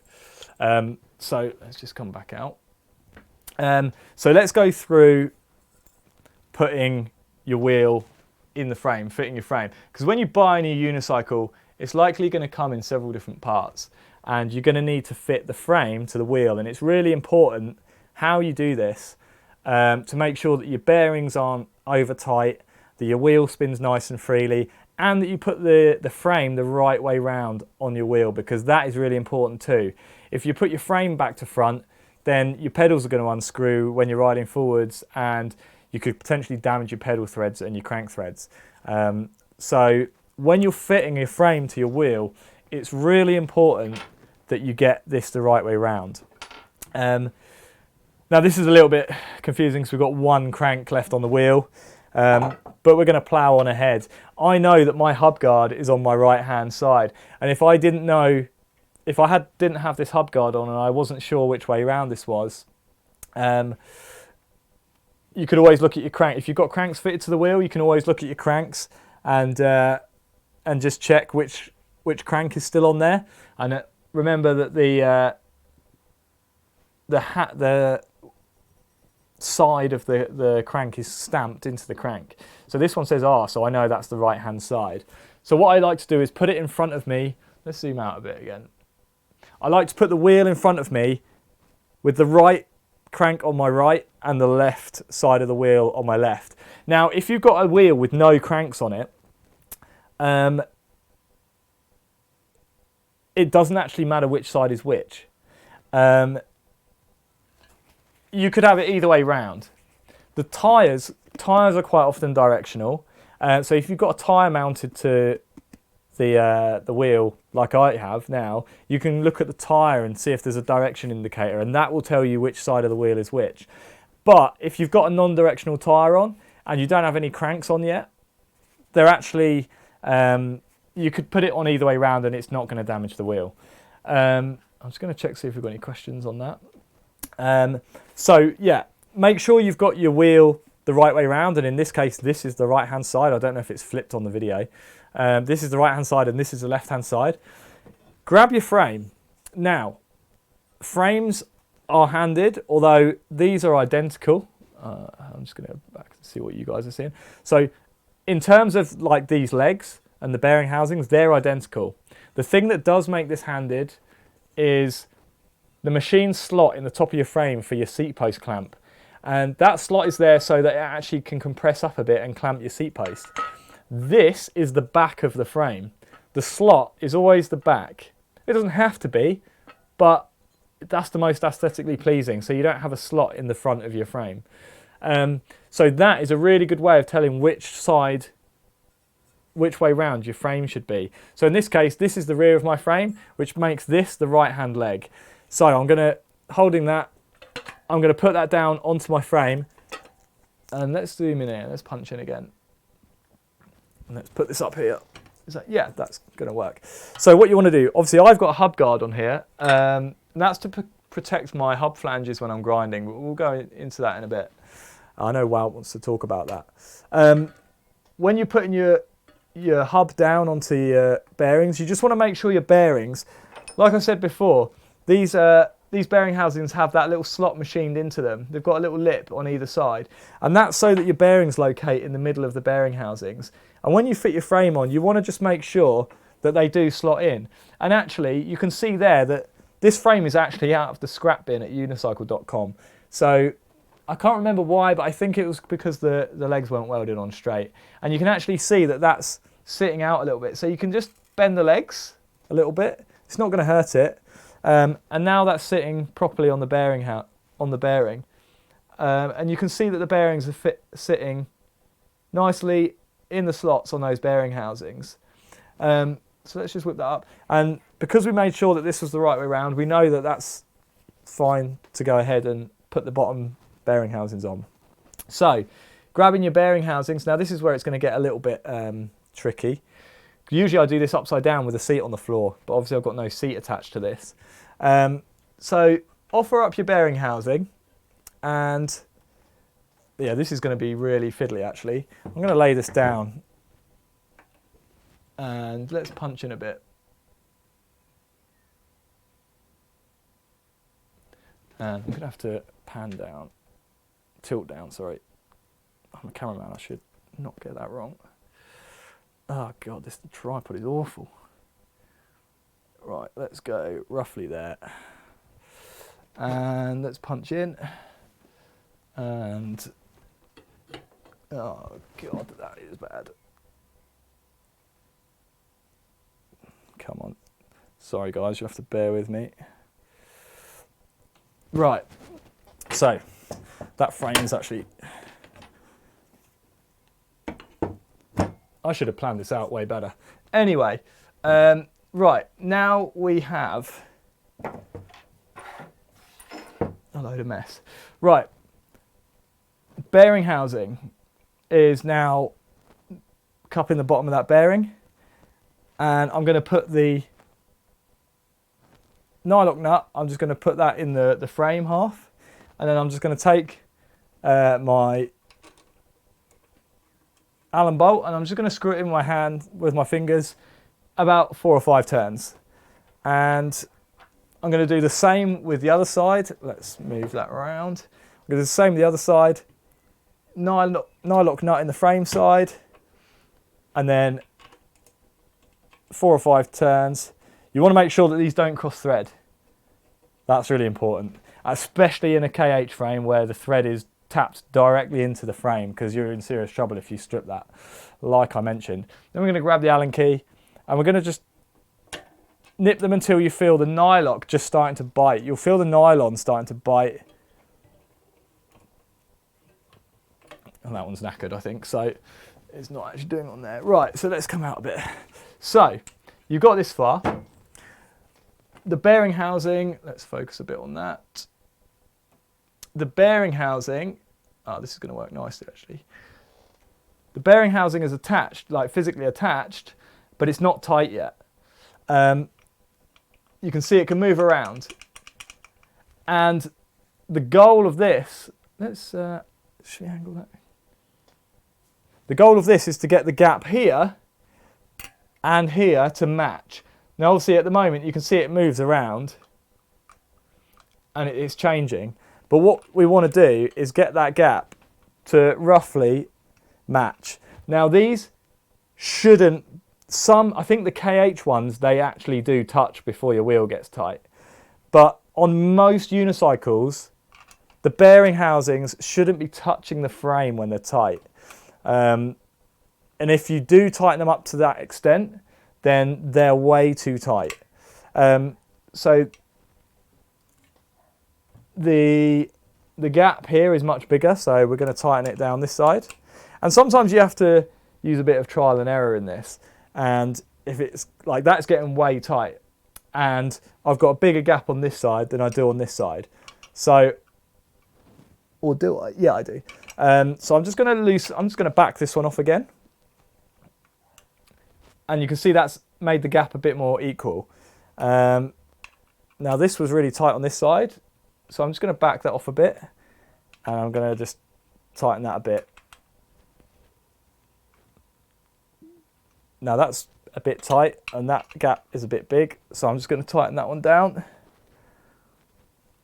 Again, I'm using the short end. I'm not using the long lever end.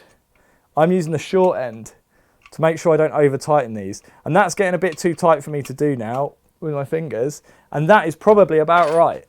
Like I said before, you don't need to do these up super tight, otherwise your wheel's not going to turn very well and you could knacker your bearings. And the way to feel that if that's too tight or not is just spin your wheel, and if it spins for ages and comes to a natural stop slowly, look how buckled my wheel is, then that's tight enough. And obviously we haven't even put the other bearing housing on this side yet. So you're going to have double the clamping force on this. So let's just go ahead and do the same. I mean, I'm going to take this apart again in a minute because I want to talk about wheels and taking tyres off. So I'm just going to quickly knit this up. But I think demonstrating this is important because it's something that a lot of, especially beginners, get wrong. And it can really screw up your... Oh no, I've lost one of the nylock nuts. Oh no, here it is. You can really screw up your bearings, and bearings should last a long time. I've had bearings that have lasted 10 years plus. I can't remember the last time I've actually had to change a set of bearings. As long as you tighten these right and you don't over tighten them, then bearings should last for years as long as you look after them. And you don't leave them outside, or I mean, I keep all my unicycles indoors, and I know a lot of people that do. But even ones that I keep in the shed, like they're outside in the garden, but they're covered. The bearings have lasted years and years and years and years. Even on my munis, that I don't tend to maintain that much. They go through muddy puddles, and they go through in the snow, and the bearings have lasted years. So right, I've just tightened that one up, and same as before, I haven't tightened this so much. Oh, let's not punch in. I haven't tightened these so much that I had to use the long side of that Allen key. I only tightened them using this short side, so this way round. And they should stay tight because they're nylock nuts. They shouldn't vibrate loose. And the wheel spins so freely that that'll take, I don't know, what's that, 20 seconds to come to a stop? If they're way too tight, I'll demonstrate if they're way too tight. A lot of people are tempted to just do these up like crank bolts or something and just put loads of tension on them, and it'll probably start making all sorts of horrible noises. You'll see the difference straight away. That wasn't even one turn and it's come to a stop. I had to spin that quite hard to get it to spin for that amount of time. So let's slacken these off. I just put an extra half a turn on those. Let's slacken these off. And you'll notice that God, it's so tight, that feels horrible. I've slackened these off literally like half a turn. And look at the difference. There, that is perfect. And you'll notice that even though I just slacken these off, these don't move. Even though I've just loosened these are still tight. They can't move. And because you've got nylocks on there, they're not going to vibrate, they're not going to like come loose by themselves that easily. But well, you can see the wheel's still spinning. So you don't need to do these up mega tight. They literally just need to be tight enough that the bearing housings aren't flopping around. So that's an ISIS hub, and that's machine bearing housings. If you've got a beginner unicycle, and I'm going to come back to the wheel, so don't worry. Well, if you've got a beginner unicycle, the bearing housings are going to look slightly different. And I'm just going to go back to my preview here. Now you can see that these are nuts on the top. Let's zoom in a bit. And it would help if it was in focus. Now you can see these are nuts, and these are 10mm nuts. They should be 10mm, I hope they are, because I've got my 10mm spanner ready. And it's exactly the same principle as the machined bearing housings, except these are pressed steel. So when we've got them off, you'll see they're slightly different. And they don't have a nylock on this side. They've got like a flat-headed bolt with a little tab in it, which stops them from spinning when we undo them. And again, the gap between there and there, they should be equal. It's exactly the same principle as the one I just went through. So again, it's lefty-loosey to undo these, and these are nylocks, so they don't vibrate undone. So you're going to have to use a spanner to get these off. You're not going to be able to do these with your fingers. There's going to be no point where, well, mind you. And so there's going to be a point where this, the head of this is going to come unseated. So it's a good idea to hold it while you undo it, because it just makes it a lot easier. And there should be a washer. So you've got the nylock nut, then a washer, and then you can pull that through. And I don't know if you can see, let's have a look, let's attempt to. There is a little tab on there, and that holds, let's see, I don't know if you can see that. There, you can see the little tab there. And that locates in a slot on the frame to prevent that head from spinning when you're undoing them like this. So again, we'll just whiz this off quick, because I want to show you. I'm not going to take this wheel out because the principle is exactly the same as the machined one, the impacts that we just did. But I want to show you the difference in the bearing housings, so that if you have one of these types of unicycles and you've never seen the other type of unicycle before, then you're not going to be lost as soon as you take yours off and it's different. I just want to show you that it's exactly the same principle. It's just going to look slightly different. Maybe I should have taken one of these apart in advance. I'm just going to do this to make it quicker.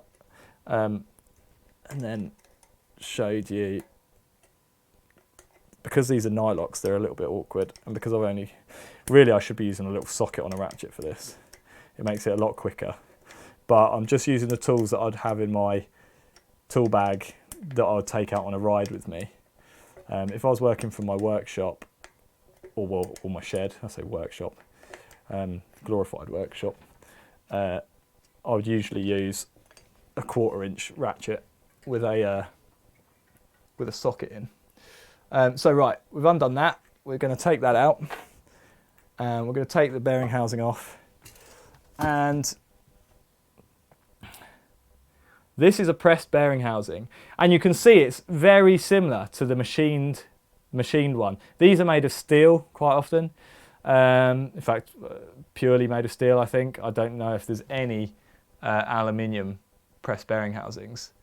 And it's exactly the same, it's just made from pressed steel. It's a lot cheaper than the aluminium cast ones or machined ones. And it's just pressed in a press. So it works in exactly the same way. And you can see the slots, the holes have this little slot on the bottom of them. Let's use something that's a bit better. You can see the holes have this little slot here, and that is where the that little tab locates in the slot. Oh, let's see if you can see that. Probably not. Oh, this is a bit. It locates in the slot to stop this turning. So I cannot turn that now because that is located, and these are a bit rusty. You'll see that goes, there we go. Let's move that to there. So if you put it in, you can usually just twist it and you'll feel it sit down inside that slot. And that's how you know that that's in correctly. And then you can usually just hold the back of it and then just use a 10mm spanner on the other end with your nuts. And that is how, let's come back out. Let's go roughly there. And that's how you do a pressed bearing housings on one of these types of frames with the pressed bearing housings. Right, let's move on to wheels. We're coming to the end of this now. I'm sorry it's taken so long, but I just wanted to be really thorough because I know for a beginner it can be a bit daunting. If you're not mechanically minded, let's just move this chain shaft. If you're not mechanically minded, a lot of this can be quite daunting. John, I'm glad you asked that. A spacer or two to keep from over tightening on the ISIS. Now, the cranks will wear naturally on ISIS. That's just, the spacer is actually there, and you can adjust the amount, the width of the spacer depending on how much your hubs and cranks have worn. So as your cranks wear, I think you probably start off with it might be a 10 or an 8mm spacer on ISIS, and if you've done like 1,000 miles or something on it and the cranks wear a little bit and you might feel the cranks start to wobble, you can reduce the size of that spacer. So say you've got a 10mm spacer in there, you can fit an 8mm spacer instead, and it'll pull the crank a little bit further onto the hub, which will then tighten them up again, and you'll be good for another X number of miles, I don't know, 1,000 miles.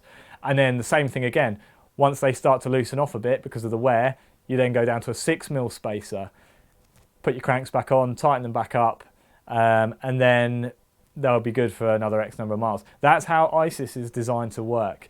You shouldn't be over tightening them. If you've got you get long Allen keys. They're roughly the length of this, like 8mm Allen keys. You can get them from Unicycle.com. They've usually got this sort of like rubber cover on them. you should only really be using your hand force, like just put the weight of your body into it. If you have to put any more weight into that, it's way too tight. So do not tighten them that much. Definitely don't put your foot on it and use your foot as leverage, or put like a bar over the end of the Allen key and use extra leverage. It's way too tight. The spacer won't actually stop you over tightening it. It's just self-restraint. You just have to know when it's tight enough. Usually it just feels wrong if you're putting way too much pressure on it. Short of getting a torque spanner and actually doing it up to a set torque, I'm sure there's somewhere that has the actual torque measurement for ISIS crank bolts. Short of doing that, you've just got to be a bit careful with it, and just use a bit of common sense. But the spacer is not actually going to stop you from over tightening it. So I hope that answers that question. Right, what was I doing? Right, wheels. I should have been taking this wheel off as I was talking about that, to be honest. Right, so I'm just going to whip this off. And I know, wow, you were asking about the Hubguard. This Hubguards, for those who don't know, are generally there to protect the flanges of your hub and your spokes. Because anyone that's done a lot of grinding will know that it really punishes your spokes. Especially, for some reason for me, back foot grinds, maybe it's just because I don't do them as often, but back foot grinds tend to smash my spokes against whatever it is I'm grinding. And front foot grinds, I tend to be much more accurate, mostly because I grind on the pedal on my front foot and my crank on the back foot. But I think that's just down to experience. Like I said, I don't grind with my back foot very often, so I'm way less experienced at back foot grinds. So I just end up like mashing my crank onto the ledge or the rail or whatever it is, and my spokes tend to take a beating on back foots. So that's why I've only got a Hubguard on one side.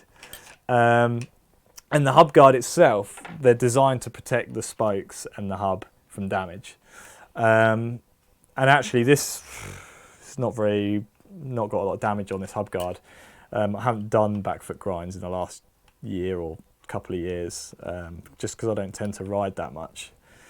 So right, that's the frame off. So yeah, that's Hubguards. This one's a G Sport gland. It's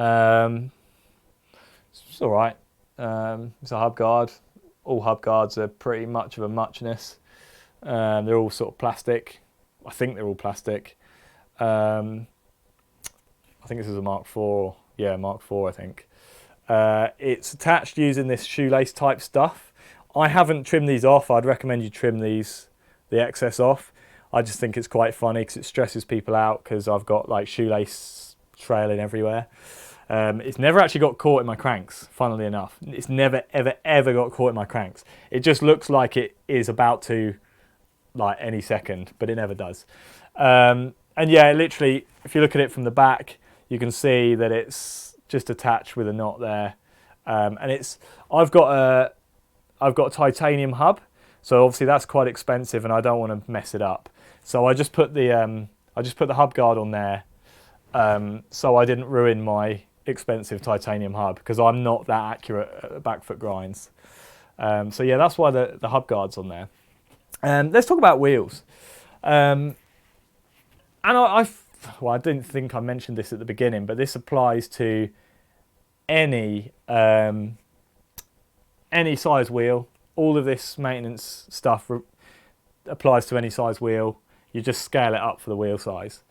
And obviously bigger wheels are going to have bigger tyres. They're going to be slightly more unwieldy to get off the rim. So this has got air in it, this tyre. So we're going to go ahead and sort of let the air out and take this tyre off the rim. I'll go quickly talk about valves, because you could see this type of valve, which is a Schrader valve. And this is most commonly, you'll notice that this is the same as on your car. Those of you that own cars will see that this is exactly the same kind of valve as the one on your car, with only one difference.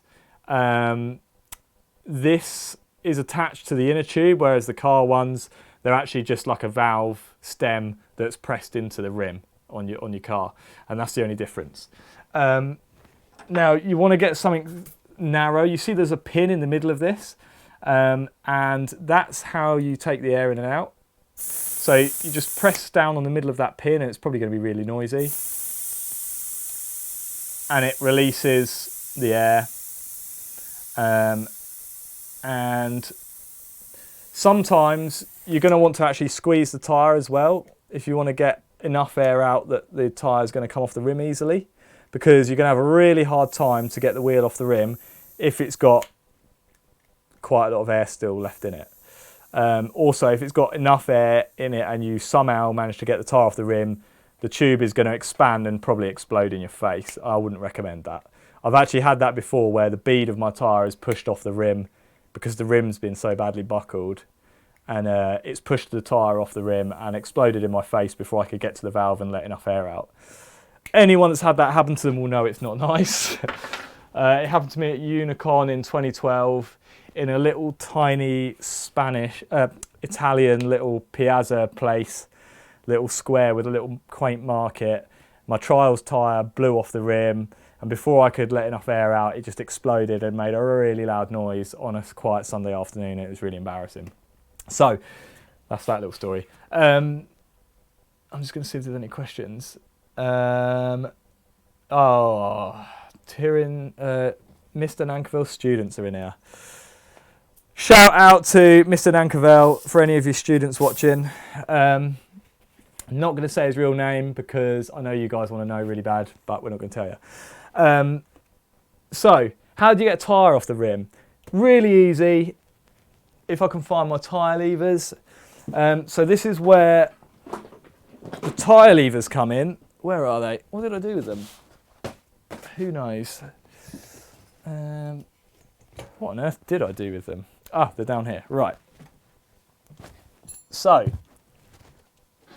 like I was saying right at the beginning, you shouldn't need more than 2 tyre levers to take a tyre off the rim.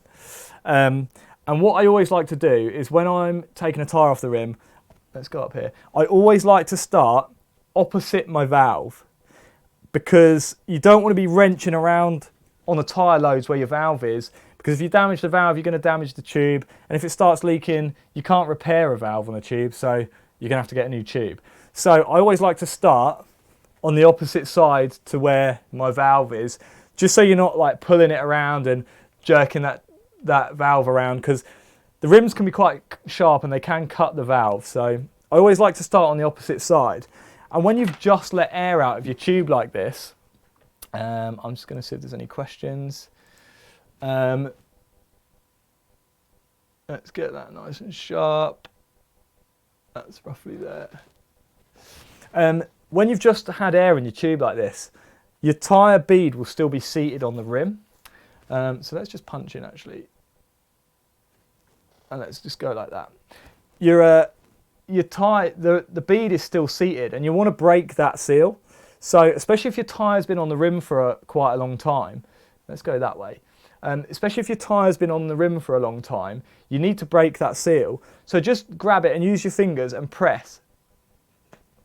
And you'll see let's go at a steep angle. You'll see that's coming away from the rim now.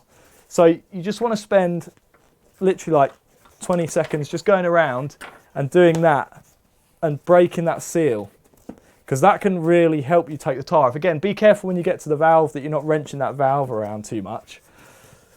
So just work your way around and break that bead. Now we've done that, and sometimes if you're really lucky and you've got the right tyre and the right rim combination, I know a lot of trials tyres like this, you can actually take them off without using any tyre levers at all. Now this one I know for sure is not like that, and it's worth mentioning that it makes it easier to take your tyre off if the bead of the tyre is in the middle of the rim, because the rim is actually like a U shape. It's like a U shape. So in the middle, if you get the bead of the tyre to sit down in the middle, it's actually got more space to move, and you can on the far side of the wheel, you can make it so the bead of the wheel, the tyre, touches the bottom of the rim, and then it obviously gives you more space on the other side to pull it over the rim. But I know for sure that this is not going to work like that because I've taken this tyre off quite a few times. So we're going to use our tyre levers, and I'll use plastic ones, as I mentioned at the beginning, purely because there's less chance of these damaging the tyre and the rim. I don't like using metal tyre levers, and you'll see why in a second. So what you're going to want to do is you need to use, how can I demonstrate this? Let's sharpen that up a bit there. So you're going to be using the tyre lever, where are we? This way round. So it doesn't want to be, obviously you can't use your tyre lever, how can I demonstrate this? Like this. You need it so the lever is going to be levering the tyre up. So it needs to be this way round. So what I like to do is make sure I'm opposite, almost diagonally, completely opposite my valve. And make sure you're near a spoke that's going to the hub flange nearest you, because that's what this little hook's about. So insert your, it's punching again, this is really fiddly, but we're going to persevere. So insert your tyre lever, and you want to make sure you can see down, it's really dark, you can see down between the rim and the tyre, and you can see when you've actually hooked that, the tyre bead is hooked in the tyre lever. And when you've grabbed it, just lever it down, and you'll see that the tyre lever actually bends quite a bit. And if it's bending too much and you're having to put lots of force down, then just go to the bottom of your wheel. This is difficult. And squeeze it together so that that bead sits in the bottom of the rim, and it's as close to the bottom of the rim as possible, and that'll allow the tyre to sit up more. And you should be able to just, and you'll see, if I can demonstrate how much this is bending, it's not, yeah, this tyre is really tight. There we go. You can see now that I've got the bead of the tyre hooked, and once you've got it that far, you can, using the hook on the tyre lever, you can just hook around a spoke, and then you can take your hand off, and it's like that. And now you've got your hand free to do another one. Now I'm just going to check if there's any questions. No, there isn't. Right. So the knack to this is you don't want to go too close to this previous one, because you're not going to be doing any work. It's also really tight here, so you're never going to be able to get the lever in. So you want to go a little way away. Probably around here is about right. And you're going to want to pull that back as much as you can so you can see that bead, and then do the same thing. Get your lever in there. It is tight. Get your lever in there. In fact, probably a little bit closer than I said is better. So about there, and you can see where, if you look, I'm going to try and demonstrate this. If you look down, oh, that's the wrong bit. Oh, this is awful, back to front. If you look down here, you can see, well, you can't see because it's not in focus. You can see where there's just enough of a, oh, bloody hell. There's just enough of a gap to get your tyre lever in. So find a place where your tyre lever is gonna go in.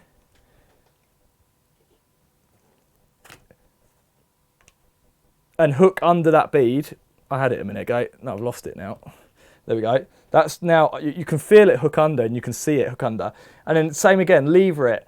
If it feels like the tyre lever is going to snap, then you want to go a bit closer to the previous tyre lever. But you should be able to feel that tyre.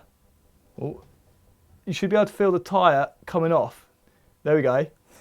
And this is why I like to use plastic levers, because now I've got the second one under and the first one is hooked and staying in place. It's going to hold the bead off of the rim like that. So now what I can do, let's just zoom out a bit. Now what I can do is I can hold the wheel, I can hold this lever that I've got, that I've just hooked under, and I can pull. And if you really, sometimes you can't do this. This is why I like to use plastic ones, because if you did this with a metal lever, it's obviously going to make a complete mess of your rim. It's got potential to tear the sidewall or the bead of your tyre, but with a plastic one, it's not going to do any damage. So you can pull, and if it slips out like that, you can just slot it under somewhere and then run it round. And basically what we're going to do is we're going to run it round the bead of the rim of the tyre, and it's going to pull the tyre off. Now this tyre is getting crusty and old, and it's really brittle. So it's actually, with a more supple tyre, this is easier. But you can see that that's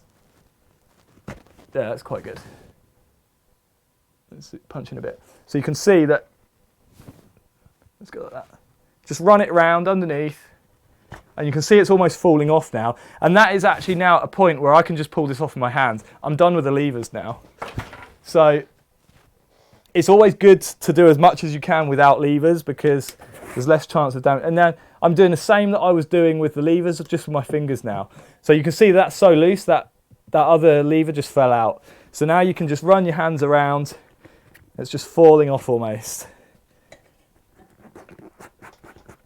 Run them all the way around. Now that tyre is off the rim on one side. Now, before you go any further, you want to take your tube out, because you can damage your tube if you try and pull the tyre right off. So let's find the valve, and this is where you do want to start at the valve hole. And you just want to push, you want to feel your fingers inside the tyre, feel your fingers, get one finger either side of the valve, and just support it as you push the valve through the rim. Let's see if we can punch in on this. So that's the valve. I've just pushed it and it's gone through.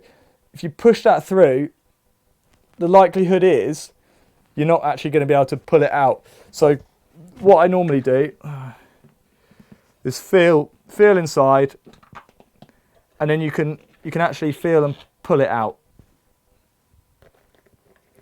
And I've got a huge tube in here. I didn't realise this tube is ridiculously massive.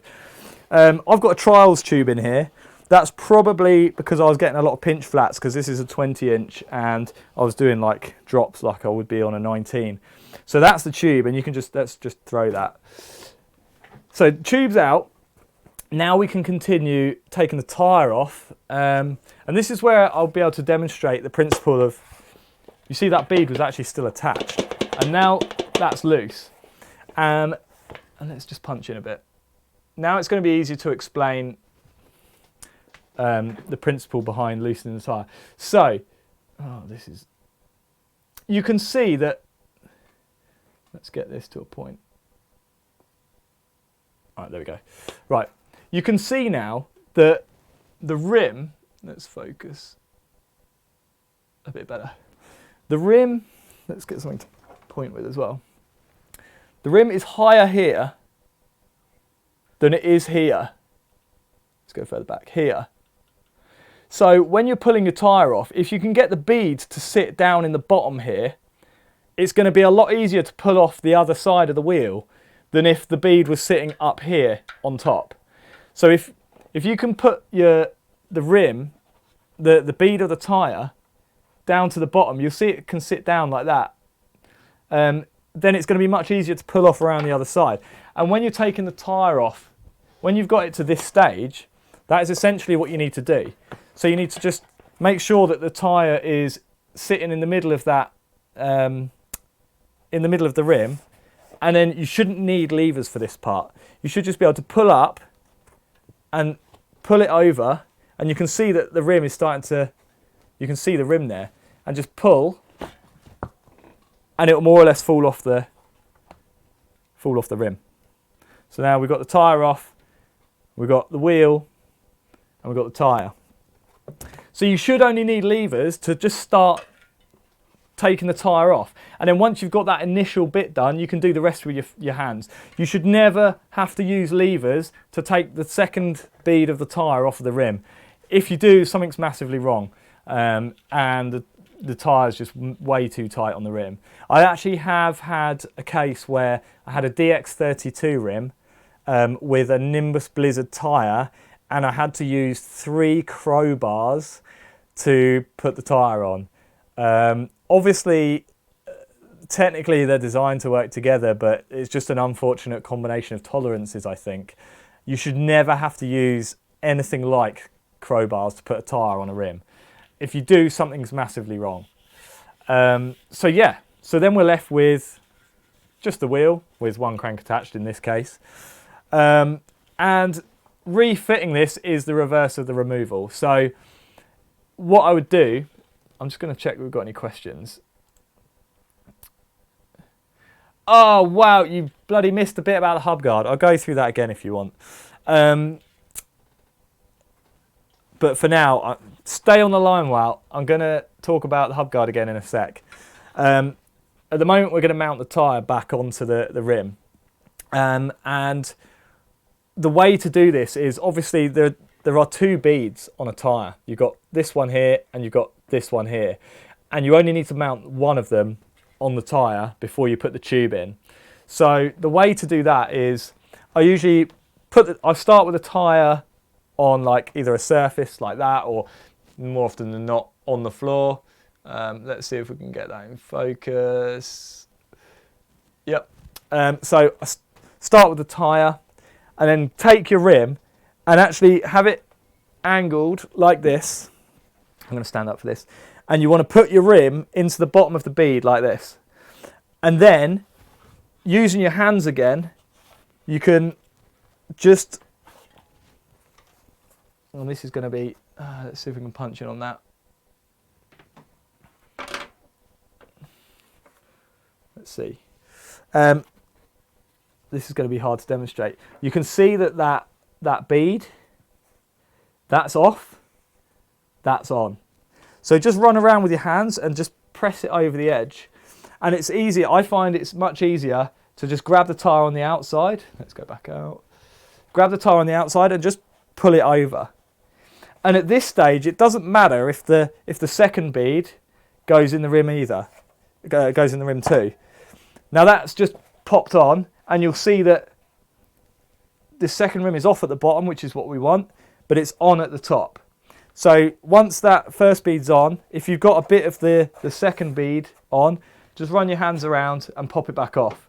And then you're left with 1 bead on, 1 bead off. And at this stage, this is where you fit your inner tube. Now this is where it's going to be a big pain in the ass, because I've got this huge inner tube like an idiot. So again, you want to start with your valve, and obviously your valve goes in the middle like that.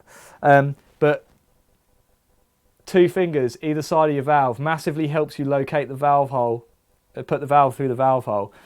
And also you want to support that valve because they are quite delicate.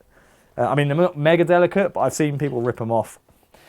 So start with the valve in the valve hole. So find the valve hole in your wheel. In my case, it's here. And this is going to be tricky because my inner tube is so big. But using 2 fingers, one either side of the valve. Now this is going to be tricky to show. Let's punch in a bit if we can.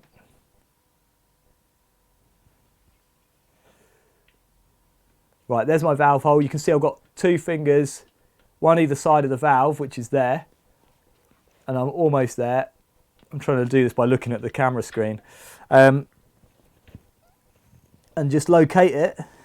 Well, that's not located. I'm trying to do this so you can see it's making it way more tricky than it should be. There we go. And then once you've got it that far, you can take your fingers out like I just did. And I've still got my thumb over the valve on the tyre. And then just press that down. You'll feel it. You'll feel the valve stem. Press it down. And if you've got a valve cap, screw the valve cap on now. and it will stop the inner tube from pulling back inside and you'll lose the valve. I don't have a valve cap, I don't know why, but it's a really good idea to put your valve cap on now to stop you losing that valve up inside the tyre. So let's go back out. So now we've got that valve through the valve hole, then you can just go round and poke your inner tube into the tyre. Now, like I said, this is going to be harder for me than it will be for you, because if you've got the right size inner tube for your wheel, you're not going to have excess tube poking out. Also, if you've got a tube like this that's way too fat for your tyre, you're at a greater risk of pinching the tube when you put your tyre back on. So you just got to bear that in mind. And if you've got one tip, if you've got a brand new inner tube you've just taken out the box, they tend to have absolutely no air in at all. It's a good idea just to connect your pump and put 1 or 2 pumps worth of air in, just to give it some shape, and that will massively help you get your tyre on the rim without pinching the inner tube. Because I've done that before where I've got a brand new inner tube, it's completely flat 'cause it's got 0 air in it, and it flops around and it's not really the right shape to fit inside a tyre yet. And then by putting your tyre on, especially if you need to use levers to get your tyre on, you can quite easily pinch a tube like that. Whereas if you just put a couple of pumps of air in it, it doesn't want to be like to the point where it's getting like big, because an inner tube will expand when you put air in it. You just want to have give it some rough shape so it's going to sit in that tyre rather than try and flop out and get pinched between the tyre and the rim. So once you've got your inner tube in, and you want to make sure, I'm just making sure this is actually tucked right inside and tucked down in that rim. You want to start, and I start from the valve, when it's like the opposite of removal. When I'm putting a tyre back on, I start, because this is where you're going to have to wrestle with it the least.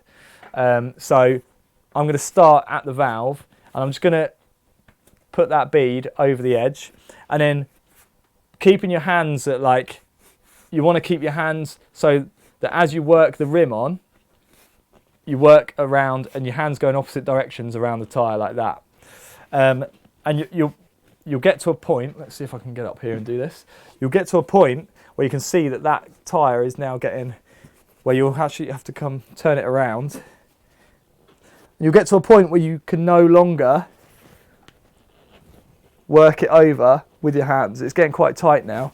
And you'll find that if you're working here and you're not careful, it's going to be slipping off around here. So you just want to keep an eye on that. And you see where it's tight here? You just want to make sure that the inner tube is not getting caught between the rim. Let's zoom in again. Where it's getting tight here, you just want to make sure that before you prise this part of the bead over the rim, that you've not got inner tube here that's getting caught.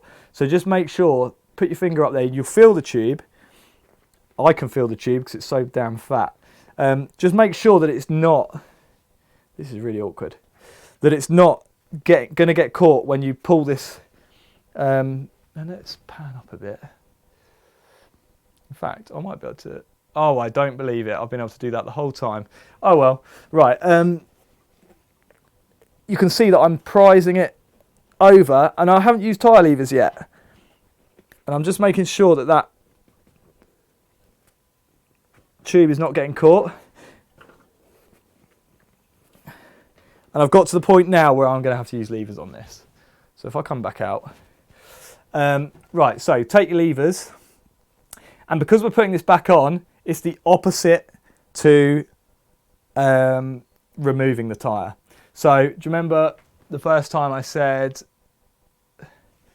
you use the levers that way round? Well, now we're using them that way round because we're putting the tyre back on. So you want to have the hook facing away from you as you put it, well, where am I? So, and you want to be putting it around like that point. Obviously, if you put it there, it's not going to be doing anything. You can't hook it under the tyre. So it wants to be around there. And I'm just going to zoom out again.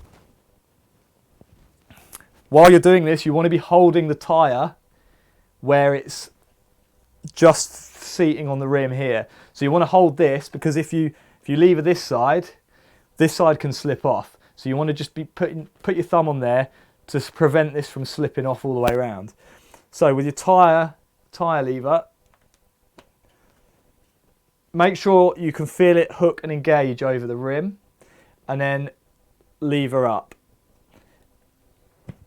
And you just saw that pop over. Now, you don't want to be doing this like in the middle, because you're going to have to lever way too hard.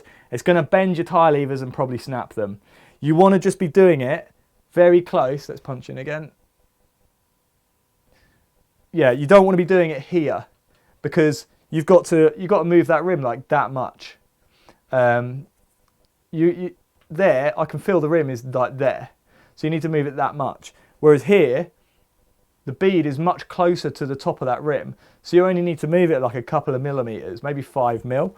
And so you're going to need to apply much less force.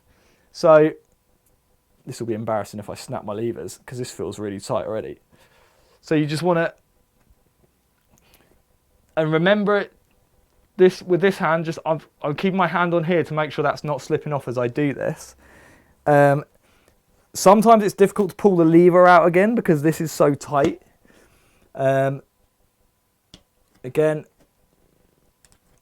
you might have to do this several times.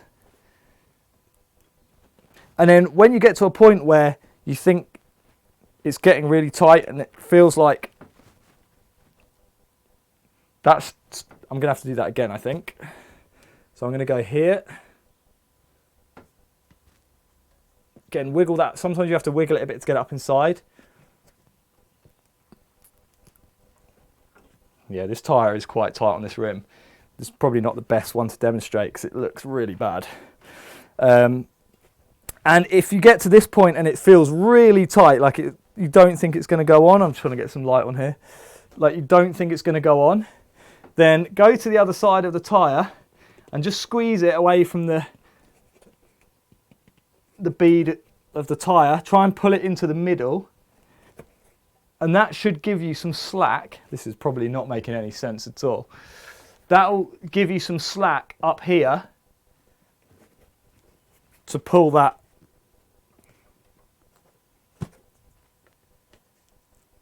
the bead of the tyre onto the rim. And I know this is going to go on.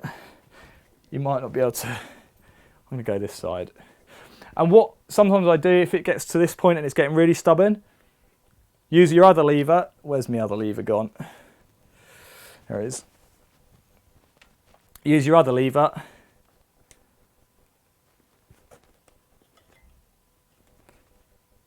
And yeah, this feels really tight. I might have to lay this down and do this.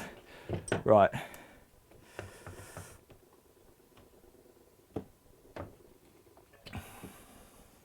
And it'll get to a point where the last bit you can usually do, the inner tube trying to come out is really not helping me here. This fat inner tube. What you can also do if you're using plastic tie levers is you can use them just to poke that tube up a bit. But don't be too rough with it, because obviously even plastic can pinch. What you really want to do is make sure that your tube isn't in this section, because this is where you're most at risk of pinching your inner tube. And especially if you have to use quite a lot of force to lever this over with, you're not even going to notice when it pinches. Right, this is getting there now. Right, I don't know if you can see that, how tight that is. This last section, believe it or not, you should be able to do with your hands now. Right, I'm just going to punch in. This is super awkward. I've never had to do this before. And I'm standing in the light now. So you can see I've got that one tiny last section, and I've got one lever on either side of it. And now I should just be able to grab this. Usually I'll do this from the back. I should just be able to get my fingers, and it just slipped out, and it's tight, it's really tight, but I should be able to work that over the rim. I'm not going to be able to though. So let's just, that is tight enough now though. That's so close.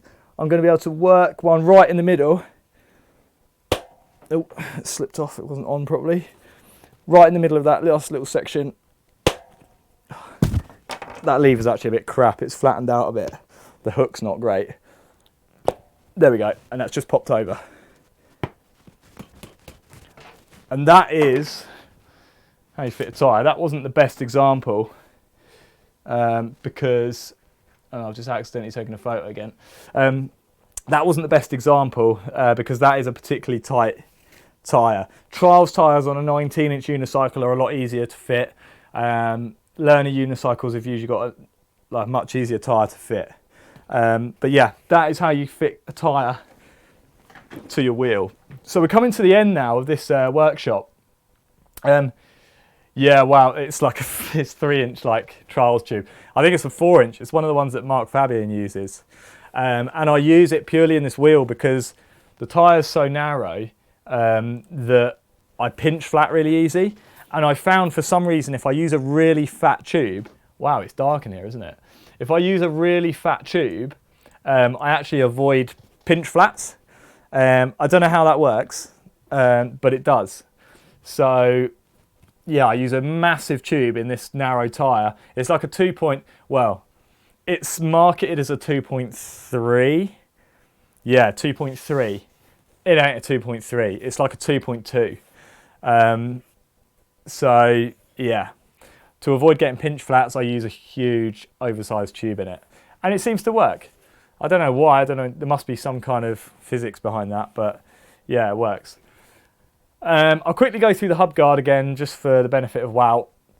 Wout, this is a G-Sport Gland Mark IV Hubguard.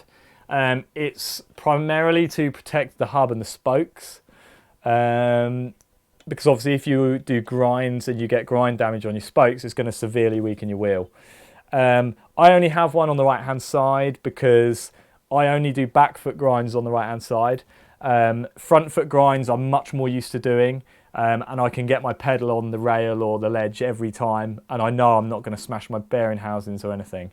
But when I do back foot grinds on my back foot, I'm far less accurate. So I have the guard just to, because I always smash up my spokes on my right hand side, which is where I back foot grind. So yeah, but I was saying there's not loads of wear on this because I don't tend to do back foot grinds that often when I do ride, and I don't even ride that much. So, so yeah, that's what the Hubguard's there for. It's fixed onto the spokes. It's fixed to the spokes, not the hub. So if I just focus on this, you better be still here, Wout, by the way. Otherwise, I'm just going to send you the link to watch the feedback again. It's attached using these like shoelace type things. You can use, it comes with zip ties as well, or cable ties, as well as these shoelace like things. I use the shoelace things, I can't remember why, but I thought it was quite funny. Obviously you should normally cut the loose ends off.